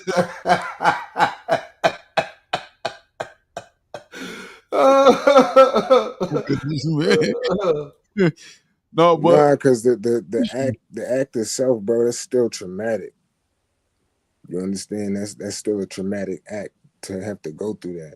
What if they got that relationship, Melvin? What if they got that relationship where it's like, well, you know how some women will brag and be like, I ain't gonna lie, I was sitting there, I told him I wasn't in the mood, girl. He grabbed me up and flipped me over, or he just took it. I ain't gonna lie, it turned me on. Yeah, I mean, in that case, if it's, bro, I just don't believe in gray areas with that. Maybe it's because I got sisters and a beautiful wife and all that, and I just think about like somebody taking. I don't care who it is. When you take it, you taking it. Right. I agree with you. I don't want it. Like that's right. I've been with somebody who just like it's on them when and it's like, you know, you put up with it, you know, for a while to like, but it's that's how they begin cheated on. You know what I'm saying? Well, that's the thing, especially when you talk biblically speaking. You're not supposed to use that as a weapon or some mechanism of control or whatever. So when your wife say no, especially when you got a good one, it's a reason behind it. Now maybe it ain't articulated like, yo, I don't want to do it right now because such and such, and lay it all out. Right. But, you know, we talking about, I'm always coming from a place of like where you got a good wife and a good husband involved in it. So, right, you know, in that regard. But when you can't use it as a weapon, the Bible is clear about that too. This is not a mechanism for control. This is not one of them type of situations. Right. Yeah, that's exactly why I couldn't be with nobody like that, man. If I'm being honest, man. So Kimmy Sue says, but why would your wife not want you? It could be a lot of reasons. It could be a long day at work. It could be she don't feel fresh. It could be she feel bloated from some food and she feel like she got gas and embarrassed about that and feel like if we start doing something, some might come out. We got to always consider the reality of like actual life and not just our wants. You know what I'm saying? It could be so many different reasons. Bro, I had a girl leave my house and drive all the way home to use the bathroom. Then drove all the way back to my house. Yep. Because she refused to use the bathroom in my house. So that's why we always gotta be considerate that it's so many possibilities, man. You know what I'm saying? Well, why somebody's saying no. You know what I mean?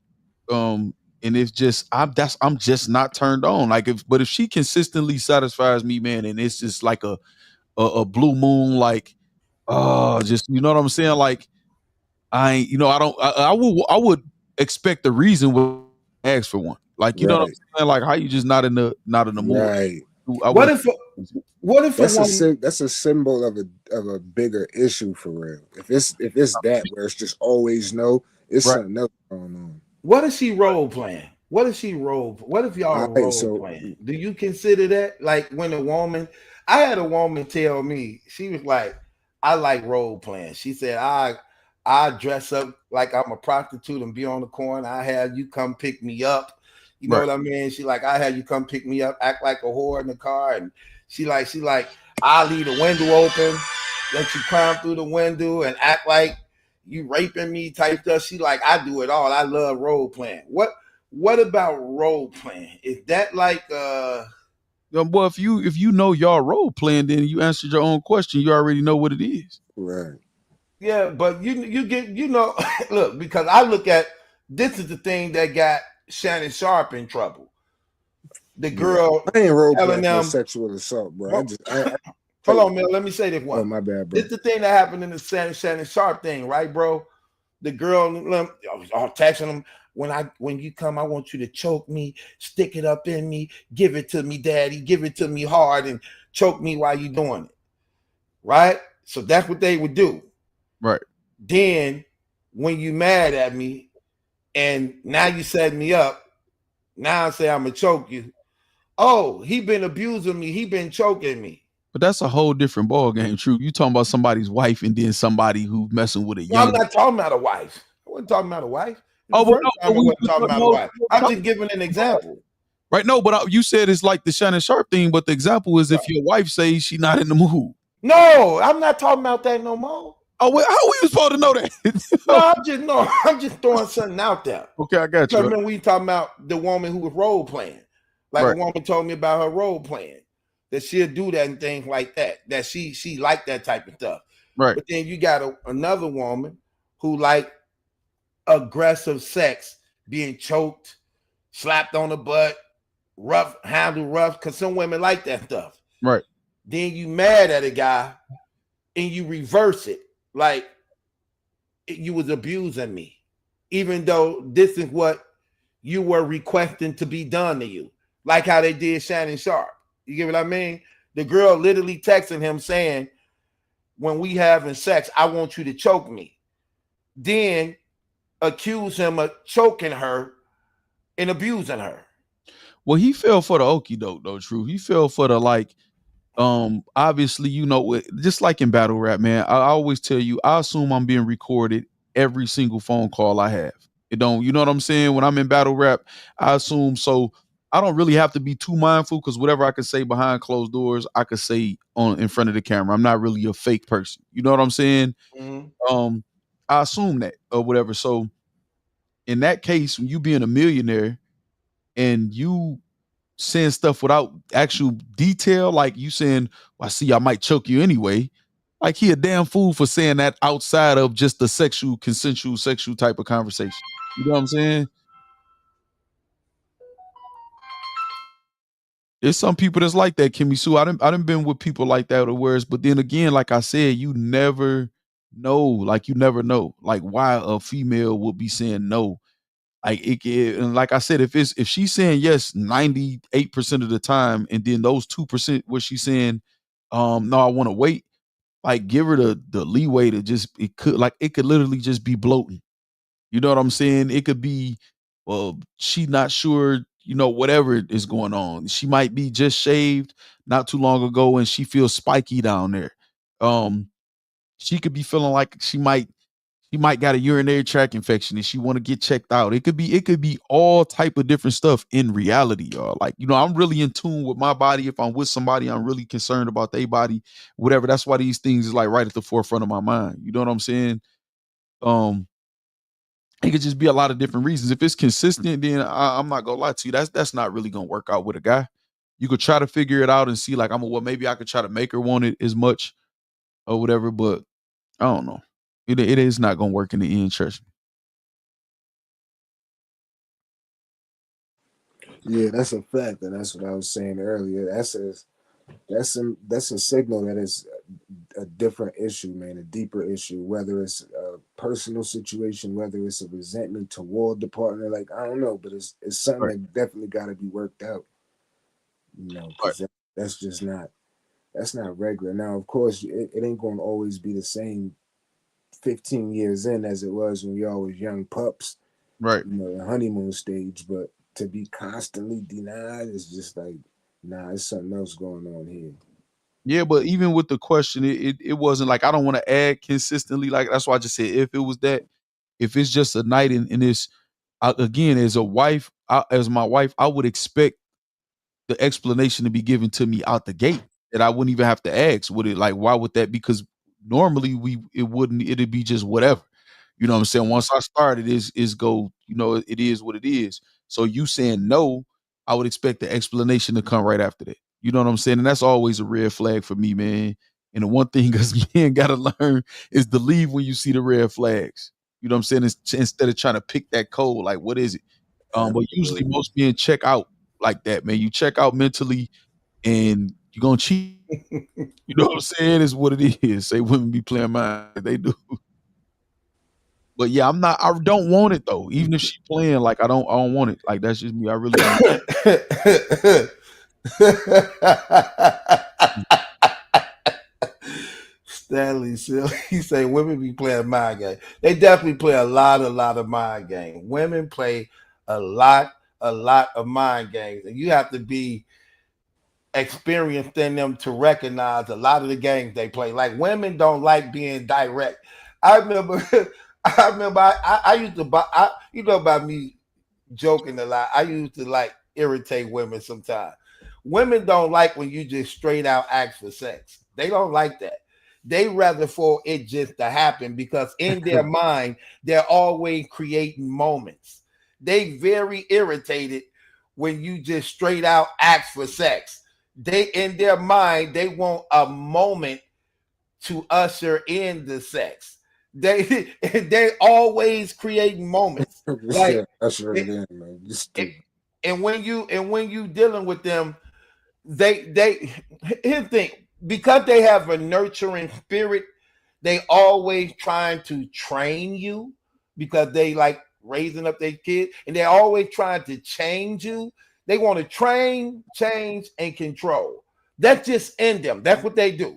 And they always want you to get it without them giving you so many details. Like a woman be like, "Oh, it's nice outside today." That really means take me somewhere. That's what she's telling you. She won't have to really say that, but she wants you to take the clue. Here's my clue that I want to go somewhere. It's nice outside today, babe. Get up, plan something, take me somewhere. You get what I mean? Without her having to say that. You get what I mean? It's things like that where you just have to recognize the sign and your experience with them, you just know. Like, for instance, when they give you this look, you be like, what? Then they'll be like, you know what? So what? I'm trying to, what? What do you want me to say? So you don't, no, tell me. Well, if you don't know, then I don't know. Girl, what are you talking about? You get what I mean, bro? It's these mental gymnastics that they do. They definitely do that. I rarely have met a woman that was just straight out forward like us. And that's how we is as guys. We more logical, that we straightforward, like, hey, bop, bop, bop, bop, bop. That's not so with women. You got to take women around the block. Like, you got to take them around the block. Like, Factz could just tell me, hey, Kai, look, at such and such, meet me at, so we can go. Okay, cool. I got it. You're dealing with a woman, you got to get in graphic detail, like, look, babe, so me and my guy got this thing coming. So I need you to be here at this time because you got to add extra incentives on it in order for her to get it. Like I could get it directly from you. Like you could be like pop, pop, pop, pull. Got it. No, I got it, bro. Women, no. Now I see where you've been the past week. You out there trying to crack the code. See, like my thing is this is it's hard for me to generalize because I done messed with so many different representations of women. Like I don't relate to that. Like I done hear all type of different women. Like how who just said that? Shay said, yes, that's what I meant by role play. I say I don't want it because I want you to take it. I've had women like that. I've also had women that if you try to be rough, hold on, wait. Where's she at? Where's she at when she said that, Factz? Shay. I'm looking. That's way up there, ain't it? It was right. It's in between in the comments. Augustine. Stanley Augustine, but between all them comments. Hold on, read that statement again. What did she say? It's literally like if you scroll right up and go to Stanley Augustine's second set of 1, 2, 3, 4, 5 comments, hers is right there in between. It's like right there. Shay. There you go. Yeah, that's what I meant by role play. I said I don't want it because that's what I was trying to say earlier. No, but that's not just women. We generalize so much. Like that's literally that type of woman. I've had that type of woman. I've had a type of woman where because I'm assertive and aggressive. You grab some woman, they be like, not so rough. I like you to be gentle with me or whatever. I don't want you to, you know what I'm saying, that do that or whatever. It is all type of woman. You know, women like that or whatever. You got some that'll be like, he too timid. He don't, I tell him, push him off and he won't even be aggressive enough. So it's like, damn, you won't even take what you want. Then you got some women that's like, he too aggressive. I like men to be gentle. That's why I don't really generalize. I mess with like a lot of different representations of women. So it just all depends on how do you adjust to those different things though when you're accustomed to something else? But one thing to me, I don't get accustomed. I treat every single woman I deal with, whether it's just conversation, whether it's relationship or sex, like a literal new person. Just like with anybody. You got to crack the code through conversation, communication. They're going to literally tell you what they want. You know what I'm saying? Like they could, women will literally give you a look or a facial expression to tell you when they disgusted or when they, and women will just tell you whatever like that or whatever. You act like you scared to, you know what I'm saying? You act like you scared to touch it or you act like you scared to, you got to be able to evaluate and read them. You know what I'm saying? They love training us. They definitely love training us. Facts. But the thing is, you got to be strong enough not to get trained though. You know what I'm saying? Because we love training. Right. But what we do is allow them to think they training us so we can get what we want. I make them believe. I don't allow a damn thing. I do. Hey, I make them believe your training work. Then I get some and then whoop.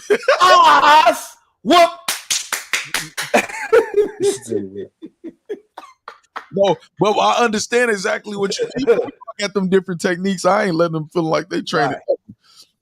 You know what I'm saying? Right. But it's all about, especially at our age, man, communication, man, is everything. If I can't just ask you or you ask me what you like, you know what I'm saying? And it's kind of a little weird at that point. You know what I'm saying? Because of the times we in. It's so many women that look at social media and they can wake up one minute and say they want an aggressive man, and then they can wake up another minute and see the right meme or the right clip or Instagram reel and feel like, no, I need to be handled like a gentle flower. Like, you got to communicate these days, man. You don't never know what's on nobody's mind. You know what I'm saying? So it's like that, man. That's how every woman is different unless you just have a type. Like, I know how to. You got to think. This how you know if somebody got a type. If you say, well, what you feel like a woman to say, and they be like, nah, I did, and they start moving their neck and stuff, or whatever. I know, okay, they like hood chicks. That's what they picture when they think women. When I picture women, it's a whole plethora of different types of women. You know what I'm saying? Like in my mind or whatever. So it's like, damn, well, what type of woman? Like, that's what I'm gonna say. Like, what type of woman? Now you ask me when I'm, 14, 15, 16, I'm a picture of Latina. I love them. You know what I'm saying? I used to love them, whatever like that. But just being older, man, it's just so many different types of women, man. It's women that will literally, Shay'll be saying that. You can have 20 women that agree with her, then 20 other women that'll be like, hell no. If I say no, I mean, don't touch me. Right. You just got to know what your woman like. You know what I'm saying? What your woman like. You got to know that. That's what makes us different. Because see, bro, like I'm different as a man. Like, you know what irritate me? What irritate me sometimes, like when women like softly touch me, that irritate me. Right. Because I'm a dude. I'm like aggressive. Right. I don't like to be rubbed. I like to be squeezed. You get what I mean? Right. Like, I don't like touch, like, you know what I mean? I know exactly what you mean, though. I know exactly what you mean. Yeah, you get what I mean? Right. Like, so yeah, we are different. That's what makes us different people. Everybody got different things, you know what I mean? Different quirks or whatever. You got some guys who like to be dominated because they're in a position of power all the time. So they like to, you know what I'm saying, take the less dominant position. It's everybody is different. You know what I'm saying? And it's just all about communicating that with a person. And you got some people who pay for it and they ain't got to communicate nothing. It's about exactly what they want. I paid for it. Like, you know what I'm saying? Then you got some people who you know, who are timid, who do got to get trained on how to satisfy a woman. You got some women who be like, I'm not about to teach you. You should know what you're doing. You got some of them. You know what I'm saying? It's like, are you stupid? Why wouldn't you just let a person, you know what I'm saying? But so it's all about just cracking that specific code, man, whoever you with, man. So for me though, it ain't no scenario where I want a woman that's acting like she don't want it unless I know she like the role play. The minute you acting any type of funny to me, I ain't even turned on no more. I'm cool. Yeah, I'm like that too. I immediately shut. I shut down immediately on BS. Right. I have a shut down switch. Yep. And it's man, bro. I didn't had a woman get mad at me because okay, so we in the bed, right? Factz. We watching the movie. We ordered pizza. So the pizza sitting between me and her. Right. She had enough. I'm still eating the pizza. Remember, we're in a king size bed though. Right. So we sitting up, eating the pizza. She done. I'm still eating the pizza. The bed big. So she says, could you take the pizza box back in the kitchen? Or in the kitchen? I said, yeah, but I'm not done yet. Right. She like, so you can't just take it in the kitchen now? I said, I'm not done yet. She was, now what's crazy is she actually ordered the pizza. Right? So she gets salty. She take the pizza box and she takes it in the kitchen, right? Then she said, I'm finna go home.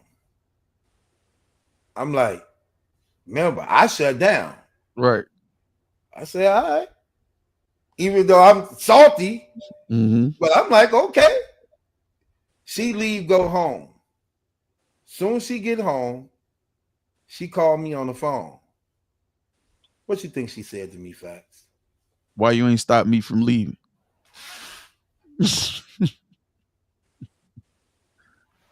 Bro, she said, why you let me go? I said, because you said you finna go home. She said, but I didn't mean it. I said, then why you say it? Truth. Then she said, look, she said, I'm gonna get to you, Factz. Then she said, I'm on my way back over there. I said, you crazy. Go ahead, bro. Man, listen, that be the type of stuff that I didn't try all the different approaches. All right, bye. You know what I'm saying? And then you gotta you evaluate what type of woman is this? Some women will take that and that'll be the excuse to cheat, whether it's just them talking to other people or going to deal with other people or whatever. I done tried the approach of, no, what, let me just take it in the kitchen or whatever, and then I'll figure it out tomorrow. You know, I asked her, maybe she in the mood or whatever. But either way, a woman being difficult like that is not gonna end well. I hope they don't think they being somebody gonna be faithful to them, somebody gonna be happy, you know, in that situation or whatever. Man, it's a lot of entitled women. You don't even understand what entitlement is. You know what I'm saying? So it's just stuff like that, man. It's just a complete turn off. In what women don't understand, once we experience something like that, even if we deal with you, I don't care if we deal with you for another 2 years, 3 years, whatever, we already got in our mind, this ain't gonna be the one. You know what I'm saying? You inconsiderate. You don't got enough respect for me. And not even though you don't even got enough respect for me, you don't got enough respect for men in general to think that you can just tell me what I can do while I'm still eating. That's just unreasonable.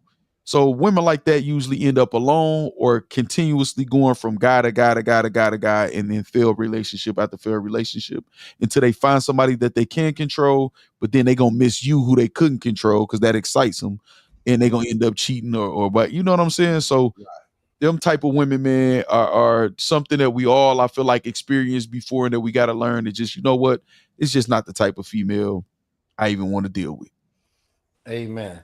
Okay, y'all, people, we 3 hours in. Appreciate everybody coming to another episode of Truth Uncensored Podcast, Battle Factz. Man, it's fire. One of my closest and good friends, along my brother Mel. You came too late, brother. We appreciate everybody coming here, man. Support the channel, subscribe to Battle Factz, Factz Nation, his channel. We appreciate all the love and support, man. We'll be back tomorrow, man. Appreciate you, bro. Thank you, man. All right, man. Appreciate y'all. Salute to everybody in the chat, man. It was taking everything in me to just, I be talking to everybody in the chat, but I like coming to different people's shows, man, especially like people like you who get into the topic, you know what I'm saying? And it could go, I miss having those type of conversations by having like co-hosts and stuff like that. Right. You can't really have them with too many people too. Let's just be honest. Right. No, that's a fact. I love the layout, the new layout, you know what I'm saying, or whatever, man. It's definitely so much more professional, exciting, just a new look, you know what I'm saying, and it's organized. You got the, the topics and stuff like that. That's fire. I want to bring a lot of guests over, Factz. I want like have these conversations with more bloggers, more battle rappers, and really have some topics where we all could just address and talk on. So I want you to help assist me in those things too, brothers. Like, that's what I said I was doing, man. I'm not even really trying to talk about battle rap, honestly. That's why I told them everybody who I got access to, man. That's why I told them I want them to come over to the channel and have conversations about other stuff, man. This battle rap stuff is redundant. You know what I'm saying? We talking about the same stuff. We arguing about the same battles from back in the day, who top 10 all time, and none of these new battlers, man, is really moving the needle. So I'm over it. And they supporting rapists shit in this shit. Right. Oh, I'm done. We gonna take it to another level. We gonna the thing about it, when we build our channels, and those who, it's like, do you know how like more mature your audience is? You notice that? Say that again. You know how more mature your audience is? Like, look at our audience. Look, notice how everybody in our audience, you see how mature they were? Right. See how the conversations and mature they are, everybody. We haven't really had it. We haven't had a troll in here at all. Right. Just mature conversation, because that's what grow your channel. Your people become accustomed to who you are. Right. You get what I mean? For sure. And these are the things that, bro, this is what we want. This is the things I love doing. You know what I mean? And building on these things like this. Yeah. So, and we didn't have to have not one debate to have conversations on all of the topics that we talked about. It wasn't it's never a competition. Now sometimes you're gonna have a debate or we'll get into it, but just the certain level of respect. We're not looking to take each other's spot, to overtalk each other, nothing like that or whatever, man. And that's what I miss, because that's what my regular life has been most of the time. You know what I'm saying? So in battle rap, it's like you said, man, we got that. So it's good to collaborate with other people like that. You know what I mean? Right. Yeah. So we appreciate all the love and from y'all. We'll be back. We 3 hours in. We don't be wanting it to be too long, because people ain't gonna really want to, watch it. But God bless each and every last one of y'all. Be safe out there. Keep us in y'all prayers, man. And we thank y'all for all the love and support y'all give us. Appreciate you again, Factz. You my guy. I love you, big bro. Mel, you too. I love you, big bro. God bless both of y'all too, man. So thank you, brothers. Appreciate it. I appreciate you, man. All right.